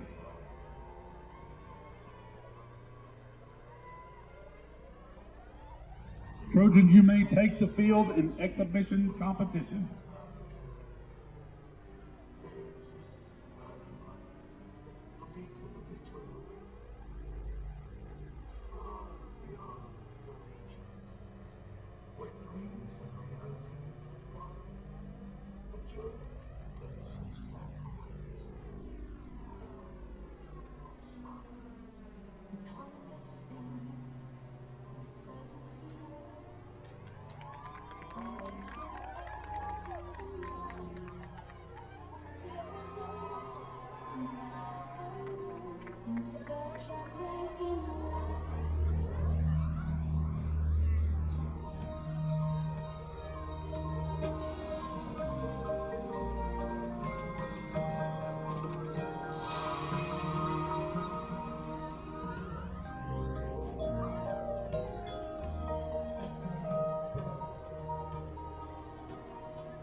The way forward is unclear.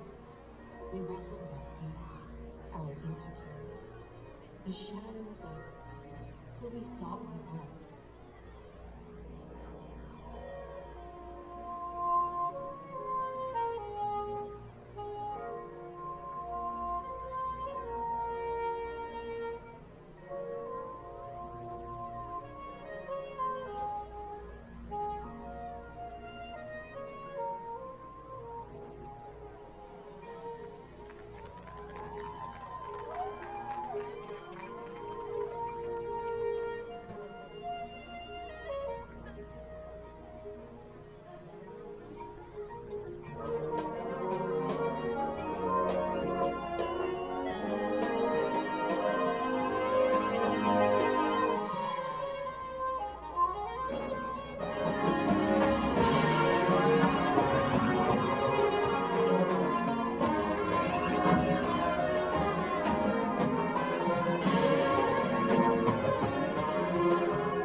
But it is through this struggle that we grow, that we begin to see the glimmer of our true self,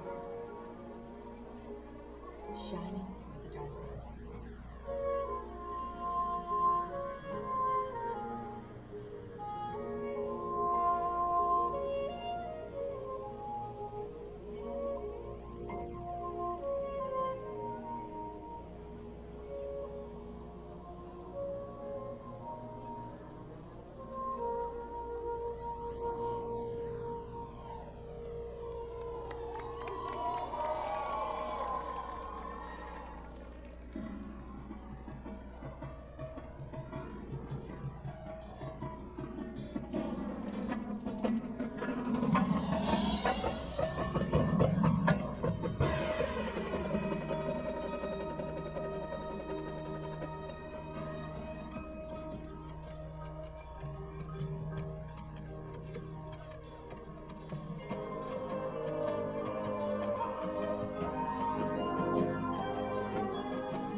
Ladies and gentlemen, the North Hardin High School Trojan Marching Band.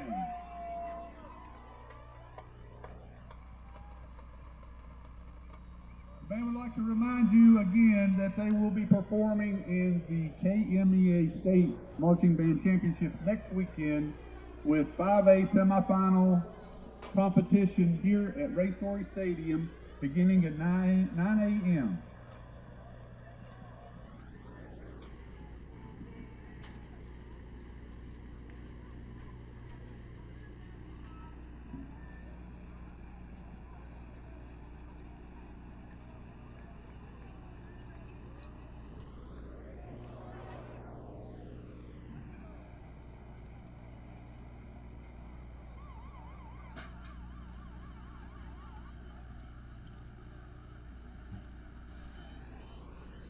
Welcome back to North Hardin High School.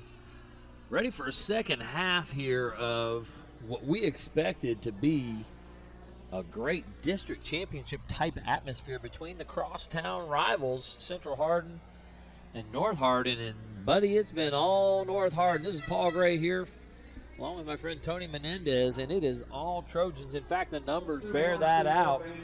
Total offense in the first half for the Trojans, 171 yards. They got 24 yards rushing, 147 passing. On the other side, 71 yards of total offense, 63 rushing, 8 passing. But offense, defense, I don't know that that's really the story of the ball game, Tony. What's the story of the ball game? I think the biggest story is turnover and bad field position. Yeah. I mean, Central Hardin's giving the ball up in bad field position either from turnover or turnover downs, and they've had a couple of like super costly penalties that caused the Trojans, who are down in distance, who look like their drives are going to stall, to turn around and get first downs out of it from either the face max inadvertently to a couple of late hits that cause extracurricular flags to come out and continue those drives for the Trojans. I mean, it was kind of like our joke in the first quarter where like we weren't seeing any first downs from either team, but the only first downs that we were seeing was because of penalties.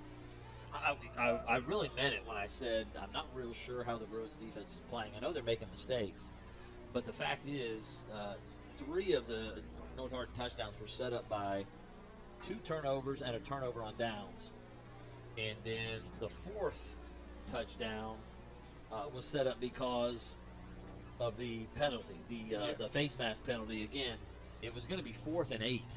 They had stopped the Trojans, but The face mask the during face the pass. mask gives an automatic first down because it was a personal foul face mask.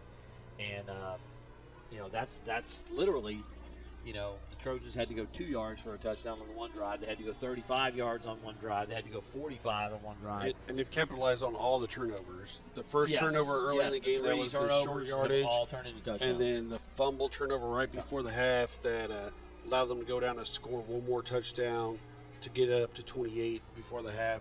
It's all been capitalized on by North Hardin this game. It's kind of strange, too, and again, you just got some one-on-one matchups on some of those touchdown throws that were just won by the North Hardin receivers, not necessarily bad scheme, but it's just a little surprising there with 35 seconds to go and they, at midfield, that the Trojans were able to hit a big, it was a curl route. Yes. But he makes one guy miss, and he's all the way down inside the 2-yard line. So that's one of the Trojan strengths is they've got some really good athletes along the edges, and if they can make you miss, from those little short routes or from those screens and then break it out. I mean, we've seen it in games where the screen looked dead and they were able to make one guy miss and then cut up field and turn it into a big play. Well, that's what you said pregame that Barron County didn't allow. They didn't allow those kind of big plays. They ran to the ball better. You're seeing a lot of situations where Central Hardin tacklers are one-on-one with the receiver. That's what we were saying pregame would spell disaster for Central Hardin. Barron County did not have those situations. They have 2 or 3 guys to the football. They did a good job of tackling.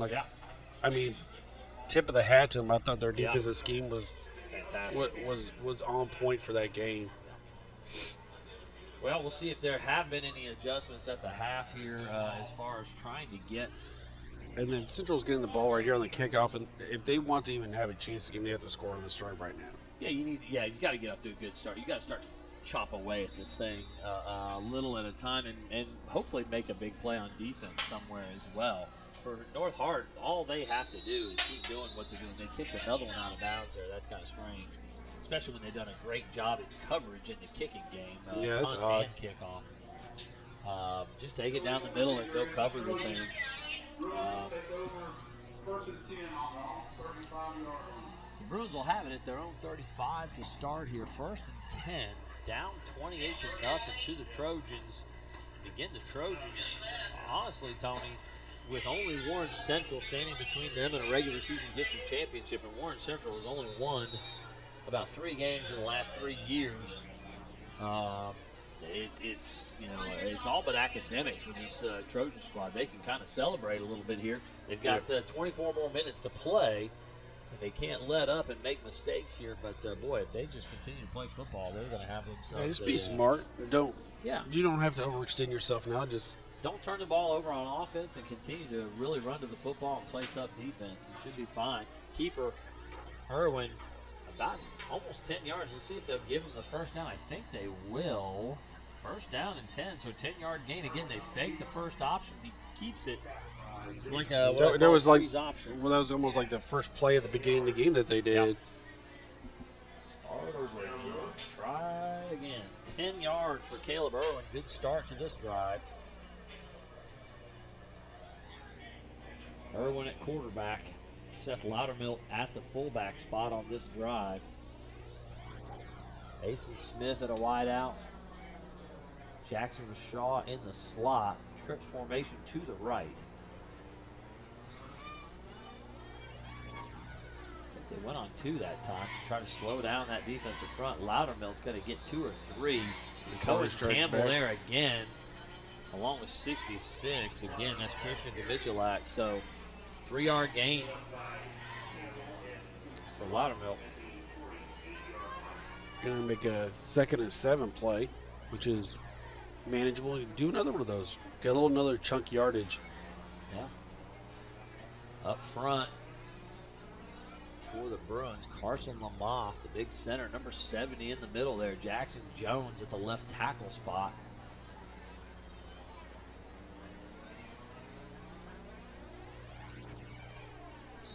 Deep motion from Taylor. They're going to throw a flag. Did you see anybody move other than the motion man? It looked like the H-back stuttered for a second, but not enough to, I don't know. I mean, you're not supposed to move, but I mean, all he did was really bob his shoulder a little bit. But Well, again, I mean, after 3 or 4 times of them doing that, you would think you would realize, hey, nobody move except the motion man. it really has been just mistake after mistake on this Bruins squad. Penalties and turnovers. And so here you are, you get a 10-yard gain on your first run. Your second run's a 3-yard gain, so you're 2nd and 7, which is a fine yardage for this offense. But now at 2nd and 12, you got problems. There's just not anything there. Nothing. He faked the give and kept it. He wanted to continue on, but there was a guy staring in the face. That's what happens. Yeah. Somebody off the edge. It was number 33 from the defensive front who's made several plays tonight, Malachi Willis. And he was really active a few games ago, all over the board.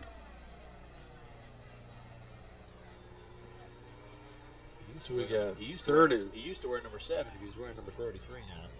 So we got 30. So maybe in the silver, the black and silver jerseys, that's the Yeah, number that is what it available. Might be what it is. They've got him listed as both. They've got some old school Raiders looking uniforms with the silver and black. Keeper again for Irwin. Nothing there. Joseph Whaley, number 32, read that one, sniffed it out. 3-yard gain on the play. It's going to bring up 4th down here as Irwin is back to the original line of scrimmage. It looks like the punting unit's coming out. Punting unit's got to come out, and so as you said, the Bruins really need points on this first drive. It's not going to happen. They're going to kick it away. There's 9 minutes to go here in the third, honestly. We're a Trojan touchdown away from clock running. Yep, the mercy rules.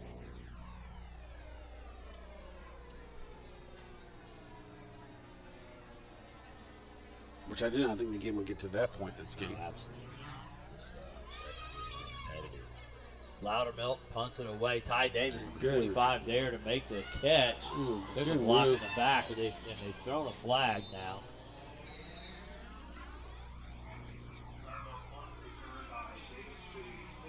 Good return by Davis there. Gets it out to the 40. There is a flag. It's got to be a block in the back there. Pretty sure that's what you're going to see.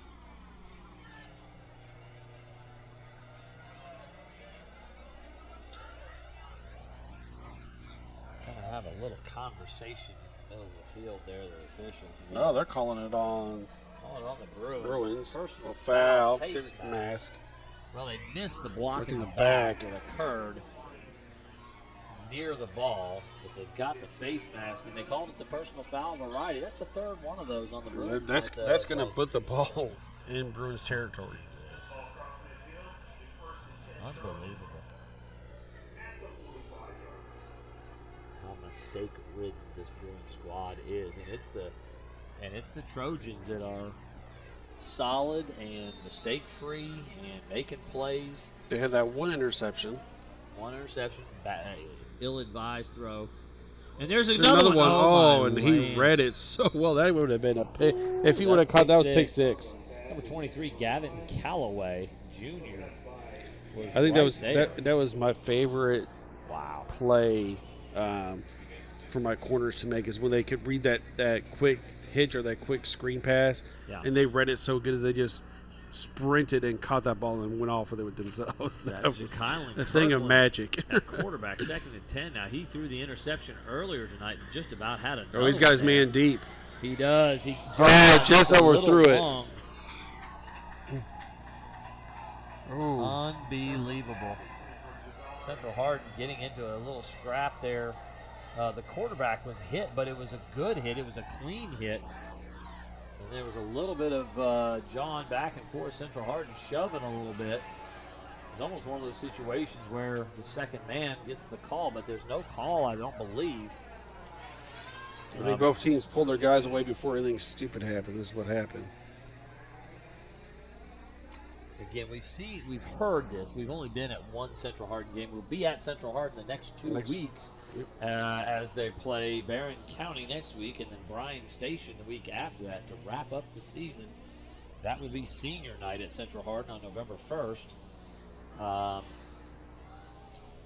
But we've heard as well as seen at Meade County, and then tonight, just a lack of discipline it looks like, because I'm sure Coach Stockdale is coaching them up, but it's just personal fouls, the face masks, but certainly the players, extracurriculars. You get frustrated in the game, but I mean, you would think, have some composure. The game's still not over yet. You're down 4 scores. You're in the 3rd quarter. You've got to be competing at this point. I mean, this is when every down counts. This isn't. Yeah. But this isn't a time to be silly. It's just a lot of that kind of silly and foolish kind of stuff happening. Grimes and motion. Should be wide open. Throw. Here we go. That time, number 4, Joe Calhoun's got it. But it's not enough for a first down. So it looks like. Before the 5, I think the Trojans are going to go for it. Since they're over here's our hard count. They're going to try to get on the jump off sides. Yeah. Calhoun with a 7-yard catch, 4th and 3. They'll go for it here.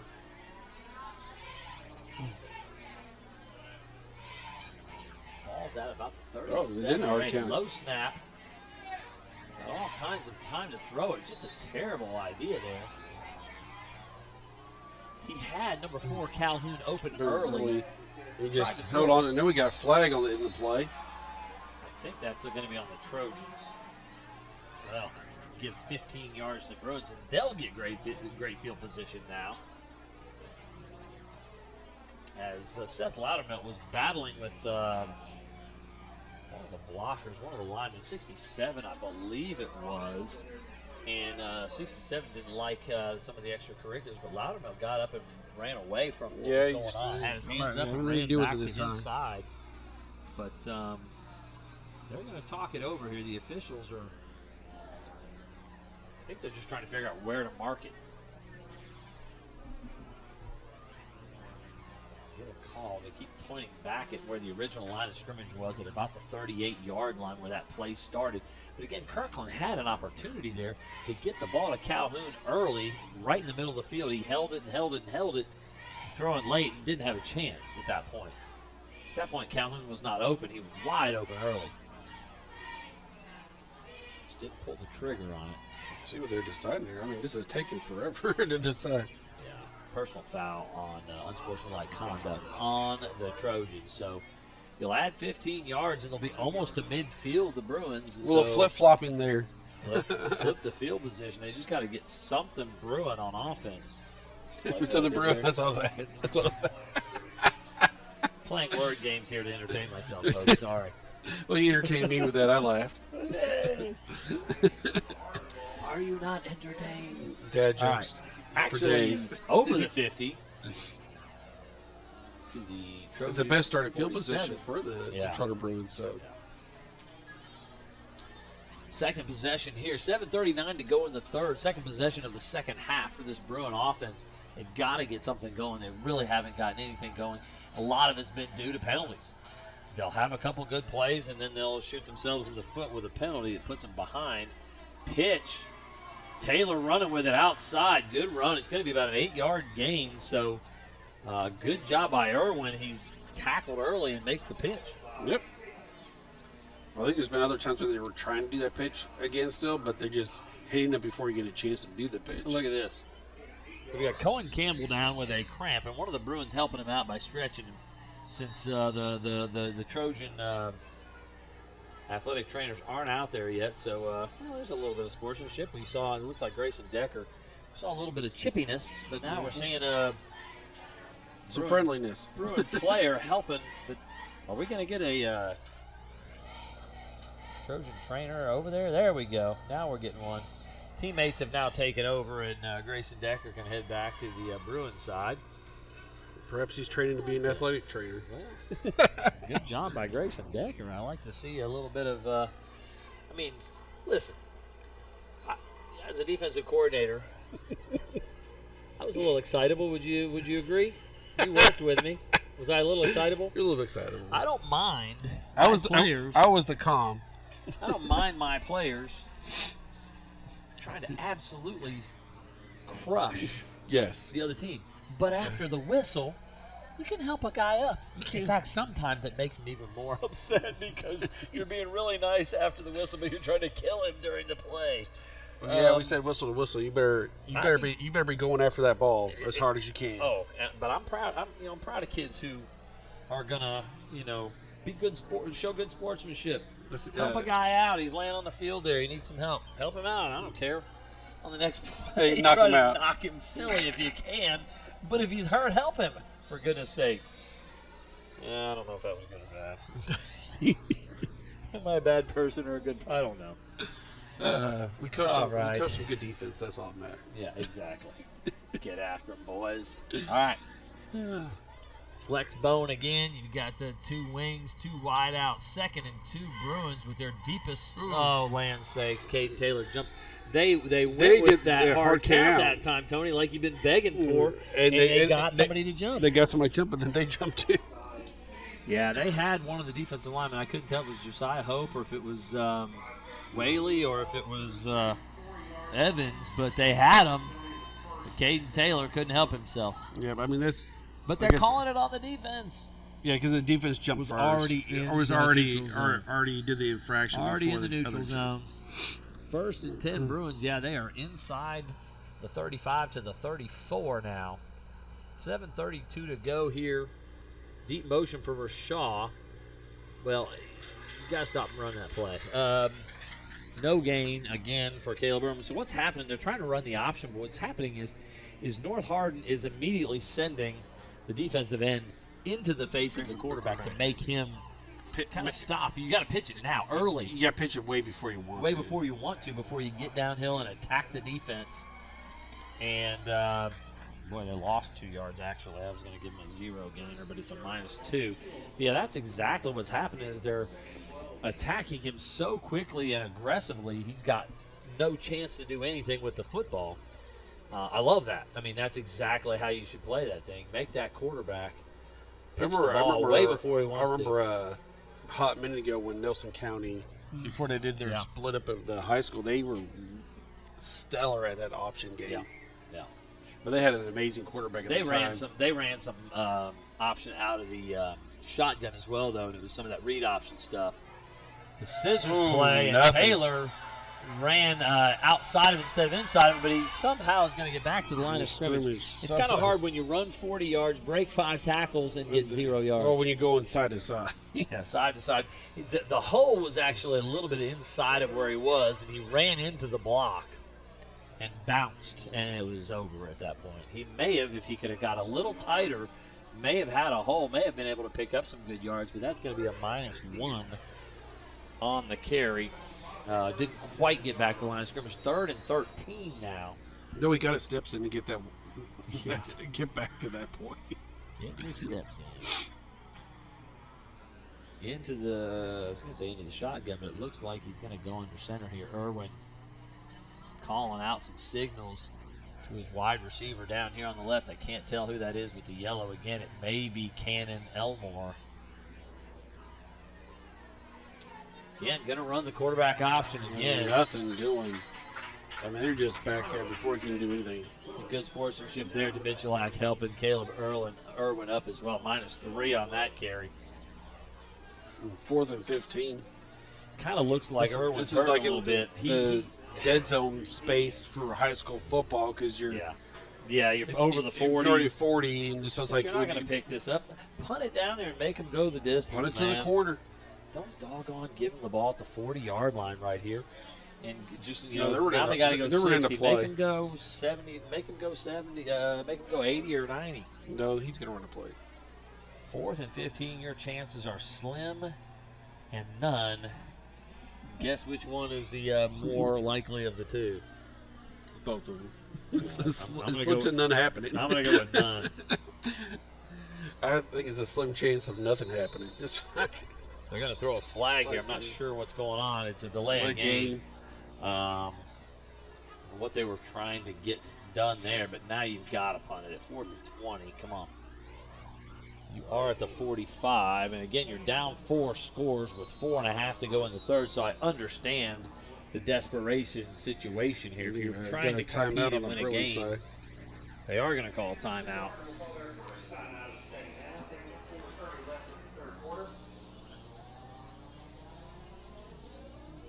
This is a Hardin County Education Community Television student production. HCEC-TV is a division of Hardin County Schools. Live Channel 1 streaming.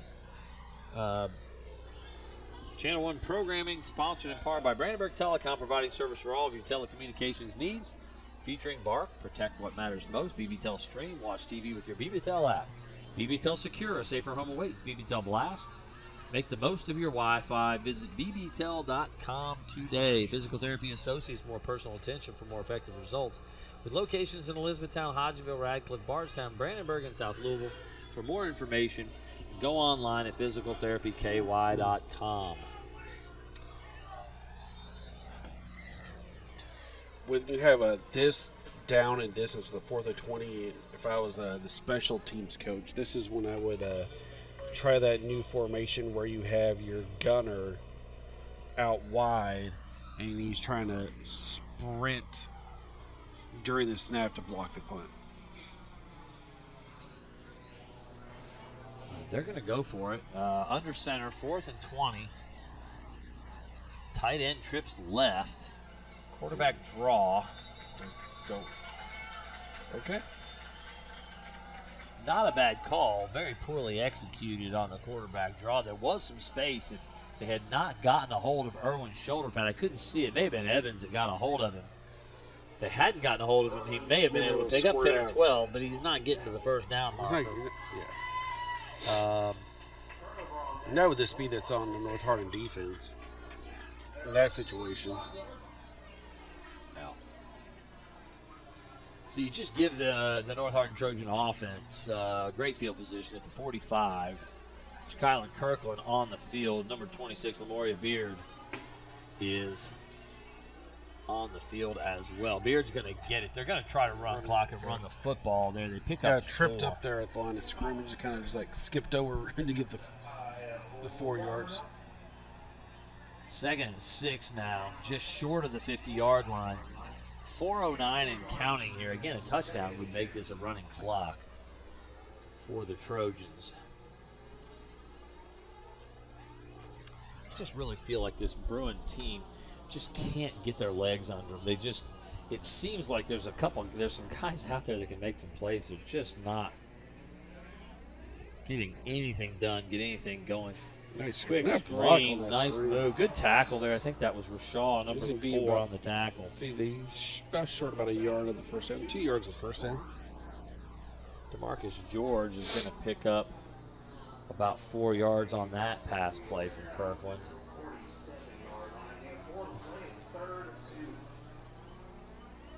Over the 50-yard line now.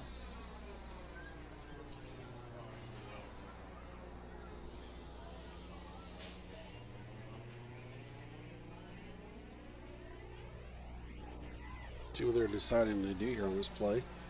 running clock is what it looks like they're doing. Just going to run it down to the end of the 25-second play clock. Unless he just squirted ahead to get that first You down know, at the Beard was last short moment. of it when they tackled When it. they made the but initial tackled contact. forward. Yeah. It was Gurgley on the tackle. And about a 3-yard gain, and Beard picks up the first down, so the Trojans will retain possession. They're just going to try to keep the clock moving. This is not a team that wants to run the ball, but right now that's where they're going to. That's where they're going to go. There's Short pass. short little screens, Sure. screens that are basically your version of a pitch for in a run game. Never know. They may take a shot. So.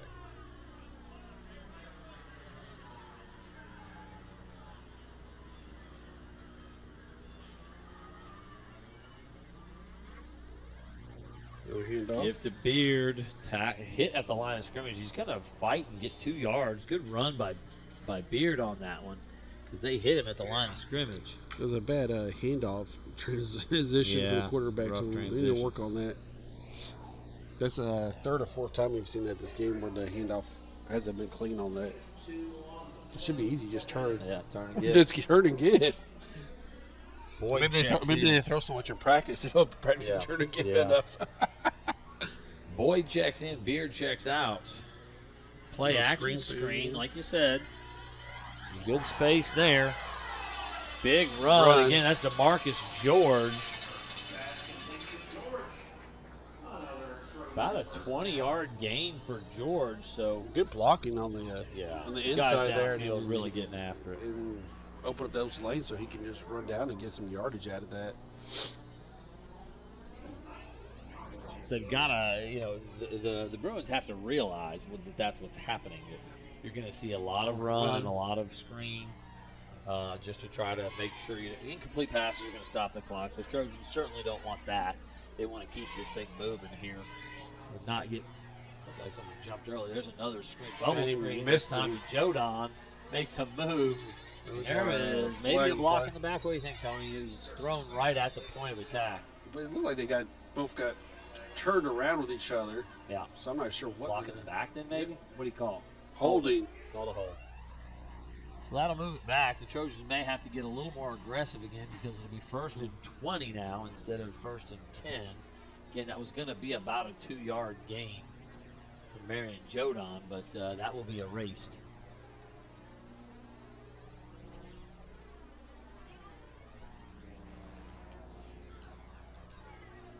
Well, we got some time. Central Hardin Bruins marching band is going to be competing tomorrow. With a win, they would big get into deal. the state semifinals, which would be huge for them. They won the district competition? Yes. Congratulations to them. David Centers doing a Mr. good job. Centers. Attaboy, Mr. Centers. He's back again. Yeah, that's right. Doing his thing. It's Boyd. They're going to run the football here. 2 yards, maybe 3. Just trying to Cade beat some more of that clock. They're doing a great job of it. It's down under a minute and a half, 125 and counting here. They've run a lot of clock on this series of downs with running the football and throwing the screens. Like we said, they started on their own 45. They're now at the Bruins 30. It's second and about 16 or 17 maybe. They need to get down just inside the 15 for a first down. Screen again. Another little screen right there. Good tackle this time. Gurgley gets a hold of number 4, Calhoun. That's about a 3-yard gain, maybe just 2 to We're gonna have Calhoun. third and about 14 to go here.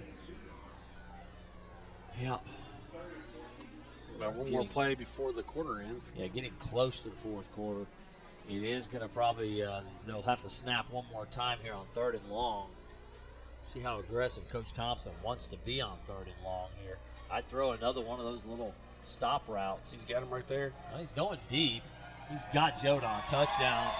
As the safety just got turned around, Tony, he was even with Jodon, but got turned around and had no idea where the football was. A 29-yard touchdown to Marion Jodon. Jodon's had a heck of a night John here. basically almost did like a comeback there at the end. And when he stopped and kind of shifted, the safety got turned around. And then when he got turned around, it was there. Yeah, I mean, he was running straight down the field like a skinny post almost from his wide receiver position. And for some reason, there was 5 yards between him and the safety. The safety was even with him, but just a lot of space. Extra point is good. So Caden Thompson getting some work tonight, number 28, kicking the extra points here and getting a little more comfortable doing that. 35-0. I'm right. That should be a running clock, shouldn't it? Yes.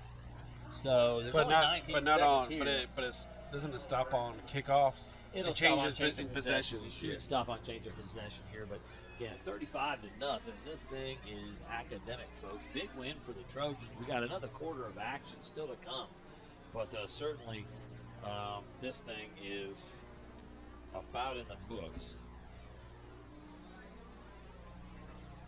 eTownSelfStorage.com, finally a place conveniently located in Elizabethtown for more than just your self-storage needs, featuring video surveillance, climate control self-storage, but also storage for RVs and boats, with electric outlets in every spot to keep everything charged up and ready to go when you are. Go to eTownSelfStorage.com for more information. Here we are. I believe it's going to be 84th. No. Trujillo, they've been mixing guys in here. Yep, it's a running clock. Man, they're going to kick it out of bounds again. I wonder why they keep kicking it out of bounds. Sure, I don't understand that. I mean, they've done it to the same spot and 3 times. It's almost like they're telling them, go ahead and kick it out of bounds. That one is number 82 on the kickoff. That one's Vicente Garcia on that one. And there's the end of the third quarter. So with the running clock there, yeah, they ran that out on that kickoff. And so we will have a running clock for the rest of the ball game here. Waddell's Auto and Scrap Metal Recycling, a family-owned business with competitive prices, pickup service, and a friendly staff available for your recycling needs. Located off I-65 exit 91 on 311 Steel Drive in Elizabethtown. Call 270-982-7206 to talk to someone about scrapping metal and recycling. E-Town Exterminating is a locally owned, family-run pest control company and has been serving Hardin, Meade, Grayson, and Nelson counties in the surrounding areas of Kentucky since 1976. Whatever your pest control issues are, termites, spiders, crickets, general pests, even moles, their team has the knowledge, skill, and training to safely and effectively eliminate the problem. Call 270-737-6900 or go online at mugabug.com. 1st and 10 Bruins. 12 minutes to go in the ball game, and I expect with both teams running it, it should go quick. Yes, absolutely. And again, in this flex bone look that they've been in all night, just have been unable to get anything going. The Trojans haven't had to do anything special defensively except just play football, line up in their base look. They've basically been in the cover zero almost the whole game. In the backfield immediately, unblocked, number 88, Julius Evans. It's going to be about a 3-yard loss for Irwin. They're just not blocking these guys. There's a lot of situations where Evans, Hope. And we said at the beginning of the game that the trenches would dictate who's going to, if this is going to be a game for the Trojans, they'd have to control that line of scrimmage and force their will on the defensive line. They the sure Trojans, have. And they haven't. I mean, the Trojans have won that battle. Yeah, they've won that Absolutely. battle. Central has not. They should have been trying to control the line of scrimmage, and they just have not done it this game. A lot of penetration from those guys up front. 35-0. That Trojan defense looking to pitch a shutout here. Bruins will have it 2nd and 11 at the 34. Deep motion from Rashaw. They're going to throw. Irwin pulls it down to run. Maybe 2-yard gain. Tackle by Cohen Campbell, number 43. On the scramble there. He had Caden Taylor open, at about 10 yards. He was going to run into the safety eventually, but there's a window in there to shoot the ball in. But when if you haven't been throwing on a regular basis as a quarterback, you don't have those reps seeing that window at times. Yeah. To understand what's going on, when to throw the ball, so that it happens. It's going to make it 3rd down and 7, so he picked up maybe 4 on that carry even, so a good scramble anyway from Caleb Irwin. wide receiver on the left is standing on the sideline. It's got to be a run play, I would think. You're not going to put a guy that wide and throw the football. Straight ahead to the fullback. I couldn't tell if that was Gurgley or if it was Loudermilk. It's Loudermilk, number 41. 3-yard gain for Loudermilk. Bring up a 4th and 4. 84 checking in is Braden Begler. Number 85, Cannon Elmore, will check out.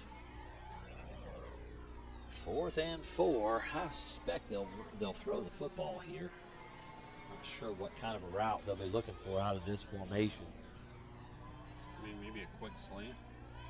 They've thrown the slant effectively, and there it is. They're going to take, oh, good grief. Oh, my land. Took a shot at Caden Taylor, yeah. Open right there. Ooh, just couldn't quite hook up, about a yard too far on the throw. It looked like Taylor slowed down just a little bit at one point and then really tried to pick it up and turn on the afterburners to go get that ball. I think they had a first down if they throw the slant there. The slant was there. Slant was there, and again, you're down 35-0, and maybe you're trying to hit the big play there, but on 4th and 4, I'd go ahead and get it and get another set of downs and then maybe try to take the shot. And then some of that's just quarterbacks need to know situation and what it is we're looking to do there. But they'll give the ball back to the Trojan offense. I'm seeing a lot of different, there's a few different guys. There's some of the same guys coming back out. It's pretty much the first group. There's a few guys that weren't out there before that are out there now. I believe you got Boyd in the backfield, though. Looking to throw the screen to Boyd. It's set up beautifully. Oh, and then nobody blocked at the 35. Boyd breaks that tackle, though, down the sideline, down to the 20. So 21-yard gain on the screen pass to Caden Boyd. Is that Loggins? It's Loggins at quarterback. I remember coaching a game like this when I was running the spread in middle school, and the other team got mad that I kept throwing it. Screens and late in the game when we were up by a bunch of points, but I try to explain to the other coach that's my running game. Yeah. That's how I run the ball, is quick screens. Yeah. Inside, outside zone, quick screens.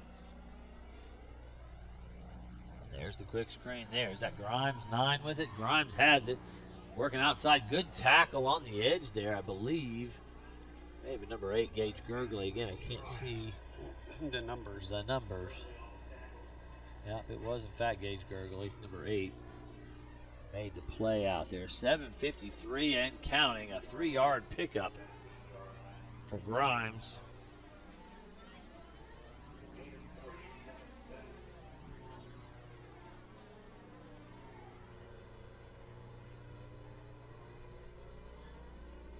Inside zone action. And about a 4-yard gain for Boyd. Again, Trojans being super efficient with the football. So they've been explosive at times, but now being efficient late in the game here. Of course, the clock's going to run no matter what. What happens, but I mean, that third quarter, they were good at running the ball and just burning that clock. I mean, they took a chunk of time out at the end. 3rd and just a little less than 5. Call it a long 4. 3rd down. You could run it a couple more times. They may, as you said, use the screen as their run game here. They can throw a quick screen at any time. Pick up a few yards. They're going to throw it down the field. Look to the end zone. Loggins in trouble. Oh, he escaped somehow, and he's going to pick it up easily. We got a... Down to the 1. We got a... Probably a hold, right? Oh, yeah. It was a massive block in the back of the field there.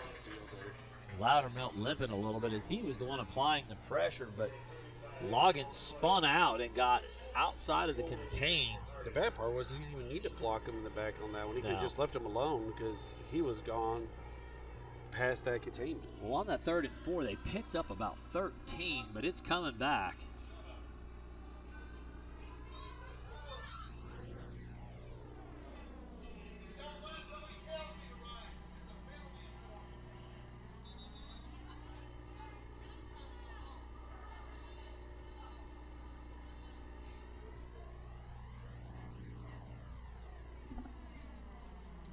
A little bit confusion about how a running clock works. Well, the clock keeper was waiting for the official to wind it, which is what has just happened. And you can't start the clock up until the yeah, official says start the clock up. officials If there's are a gonna help penalty, you a change of downs. rule that. One, two, And three. it's now 3rd and 14 after the 10-yard penalty. And they're going to run this clock down, though.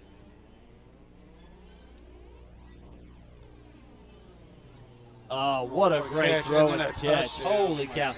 2 Central Hardin defenders ran into each other on the back end. Mason Smith and Caden Taylor collided. And number 2, DeMarcus George makes the 24-yard touchdown catch. Great throw just over the top Just of over the the top of defense. the ball defenders. He basically split the seam. He got the throw in there. So both Kirkland and Loggins tonight, Tony, have 2 touchdown passes and 1 touchdown run. They each had a quarterback sneak for a touchdown. They both thrown 2 touchdown passes. So both these guys have been very similar all year. We've talked about that 2 quarterback system. It's kind of working. Kind of working. I mean, both these guys are very similar players and have done a very similar job. They've protected the ball. They haven't thrown it to the other. We've had 1 interception tonight and another one that should have been. That should have been. I think 2 others that could have been. Yeah, during the course of the season, they've taken care of the football really well. And tonight, it's been very similar looking performances. It's kind of funny, Tony, when we watch these 2 quarterbacks play. There've been a couple nights where I feel like Ja'Kylan Kirkland was sharper. Looks like tonight DJ Loggins is a little sharper, but they both made plays, throwing the ball, running the ball. Kirkland, again, has thrown a 29-yard touchdown and a 13-yard touchdown. Loggins has thrown a 21-yard touchdown and a 24-yard touchdown, so they're both getting the job done. And it's 42-0.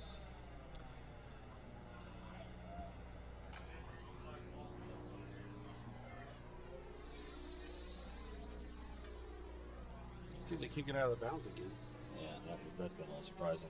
West Point Bank is a hometown banking made simple. It has 5 locations in Elizabethtown, Radcliff, up in Glendale, and West Point. Find us online at West Point Bank. West Point Bank, hometown banking made simple. Not This time kicked in play. It looks like Mason Smith has it. Working his way up the field to the 32, maybe the 33 on the return. Actually, it's number 43. I thought it was 13 on the return, but it's 43 on the return. Christian Whitehead with the ball on that kickoff return. And the Bruins will take over with 5:27 to go here. Clock is running. It's on the 33-yard line. We're not long to the end here. And again, it's been a little bit of a surprising night. Not Very surprising in who's winning. Too. Yeah. You know, we both picked this North Hardin Trojan team to win the ball game, but very surprising in the way in which it's happened. One-sided, like you said. One-sided, lopsided, just all Trojans tonight.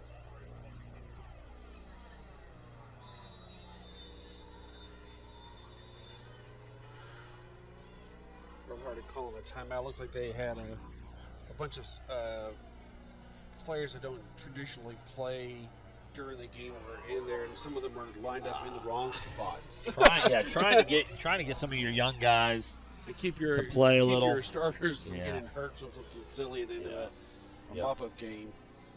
I'd like to thank our HCEC-TV crew, as always, our director, Gina Ryan, Aiden Brockman, Ryan Wynn, RJ Coe, Thomas Cooper, and William Grimes doing a great job bringing you the action tonight here from North Hardin High School, where it's been all North Hardin Trojans. Coach Thompson is going to be all smiles tonight, I would think, after a good performance from his North Hardin Raiders. I mean Trojans. Trojans, Raiders. What are you talking? The black and silver. That is odd that they want the black. I don't. You know, they go to the black jerseys every now and again. This is one of the combinations that they have. I think they like the black. They like to feel like the Raiders, like the bad guys. The Raiders haven't been that good in a long time, though. Give downhill is to Gage Gurgley. He's going to pick up 3 on the carry. Down to 4 minutes and 38 seconds here, and the clock is ticking. Running, so.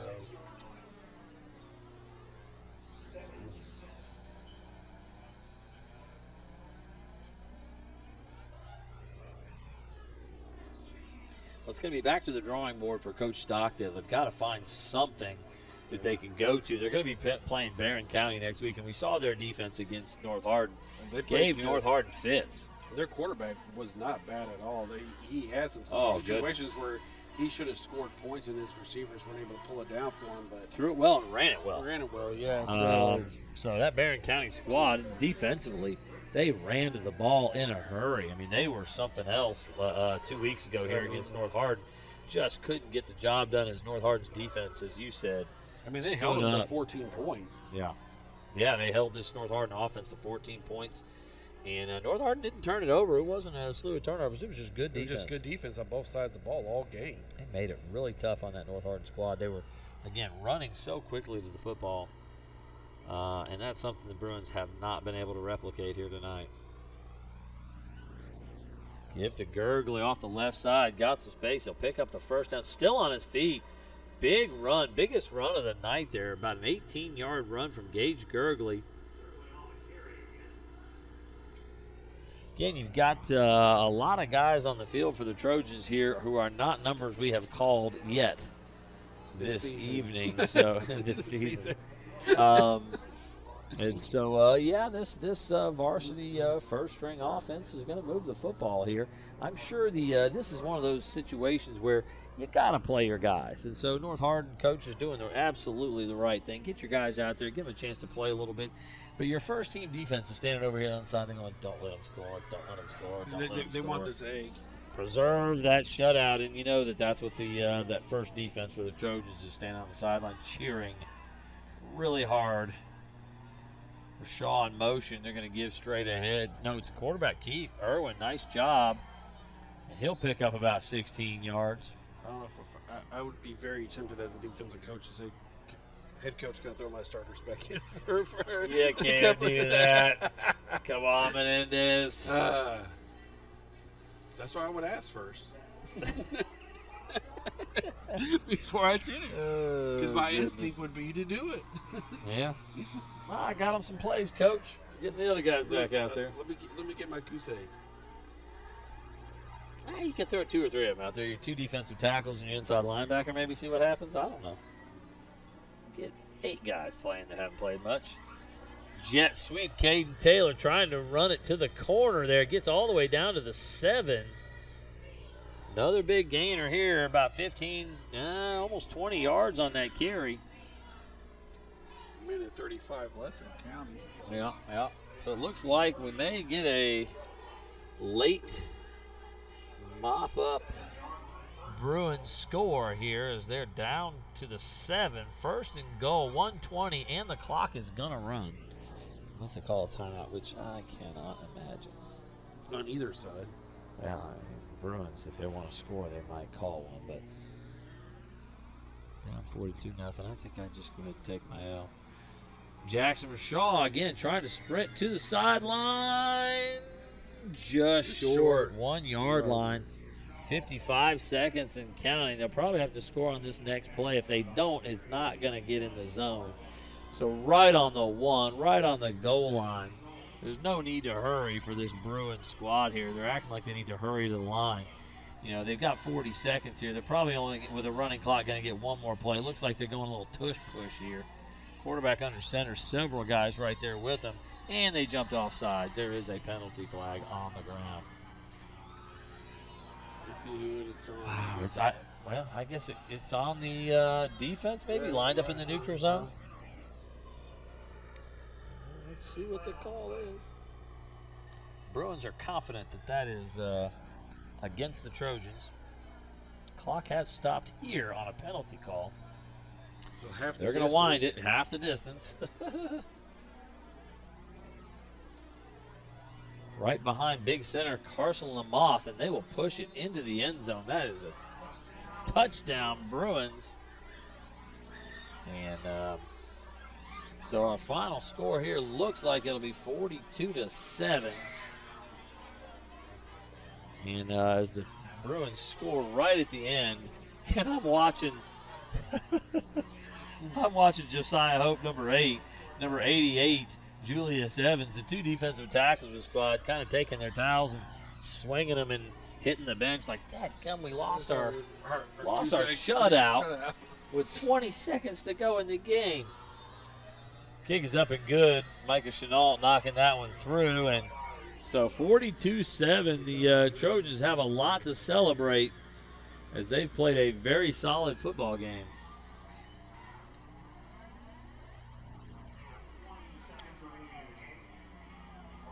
It's like we'll get a kickoff, and that'll be all she wrote. Got a little chorus line going on down here on the sideline, led by DJ Loggins and Philip Bostic. Celebration has begun. Again, this ought to be a district championship. Again, they still have to make it official by beating Warren Central.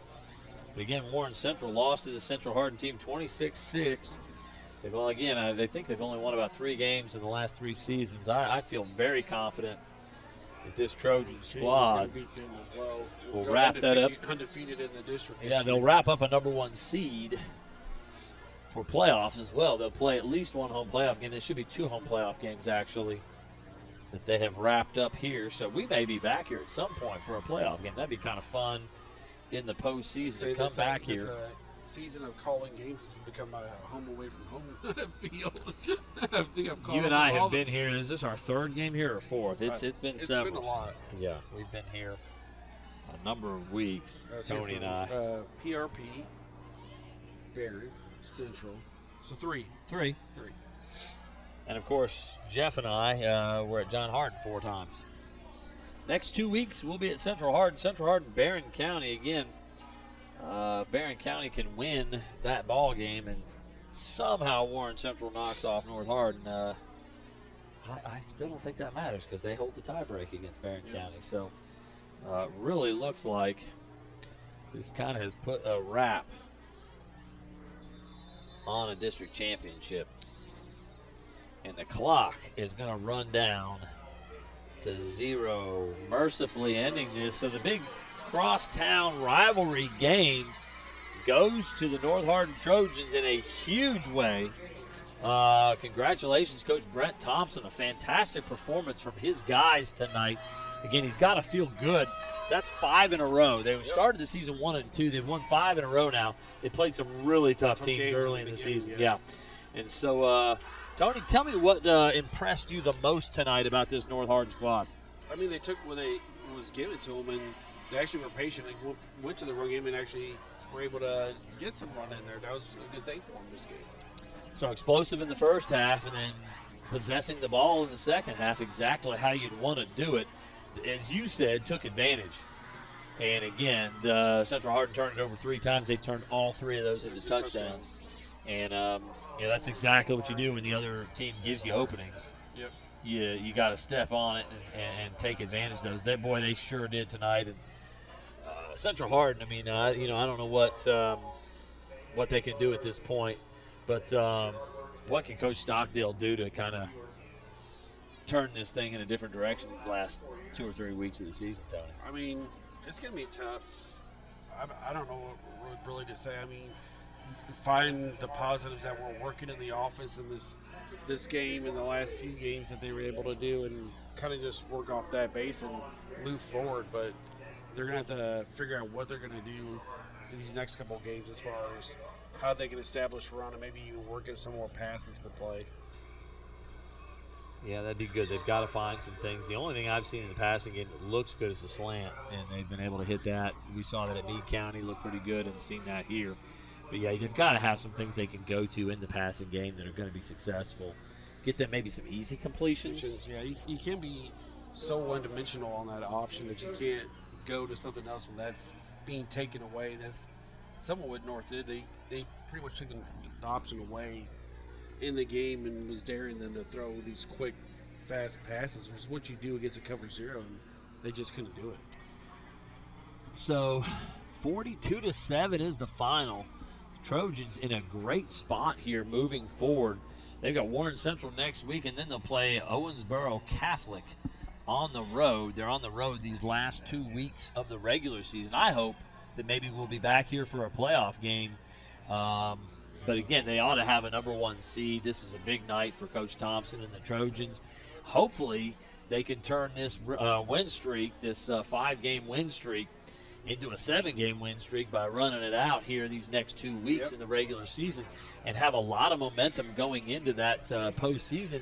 This is a team that if they continue to play mistake-free football, they can be dangerous. I mean, they can make some noise. They can. They can beat good football teams. I don't know if they can beat the top echelon, but they can certainly beat good football teams, and they're capable of winning 2 or 3 games in the postseason. So, which would give them a region championship if they can pull that off. So, Trojans got a lot ahead of them. It's an exciting season for Coach Thompson. They've done a great job with these boys. They, the thing that impresses me, Tony, is that they took some of the negatives from last year, which was the turnovers, and they corrected it. Yep. I mean, you've got to get better, and they got better. I think it was the turnovers and then the huge amount of penalties. They just committed a lot of penalties last year. We've seen them do that a couple times this year. That PRP game was a mess, but they've been a lot better about that as well. Certainly they're a lot better, a lot smarter football team, and love to see that. Great job from Coach. Great job from the boys. Again, on the other side, we'll see what Coach Stockdale can come up with the next couple weeks. We'll be at Central Hardin for those 2 ball games. For Tony Menendez, I'm Paul Gray. Good night, everybody.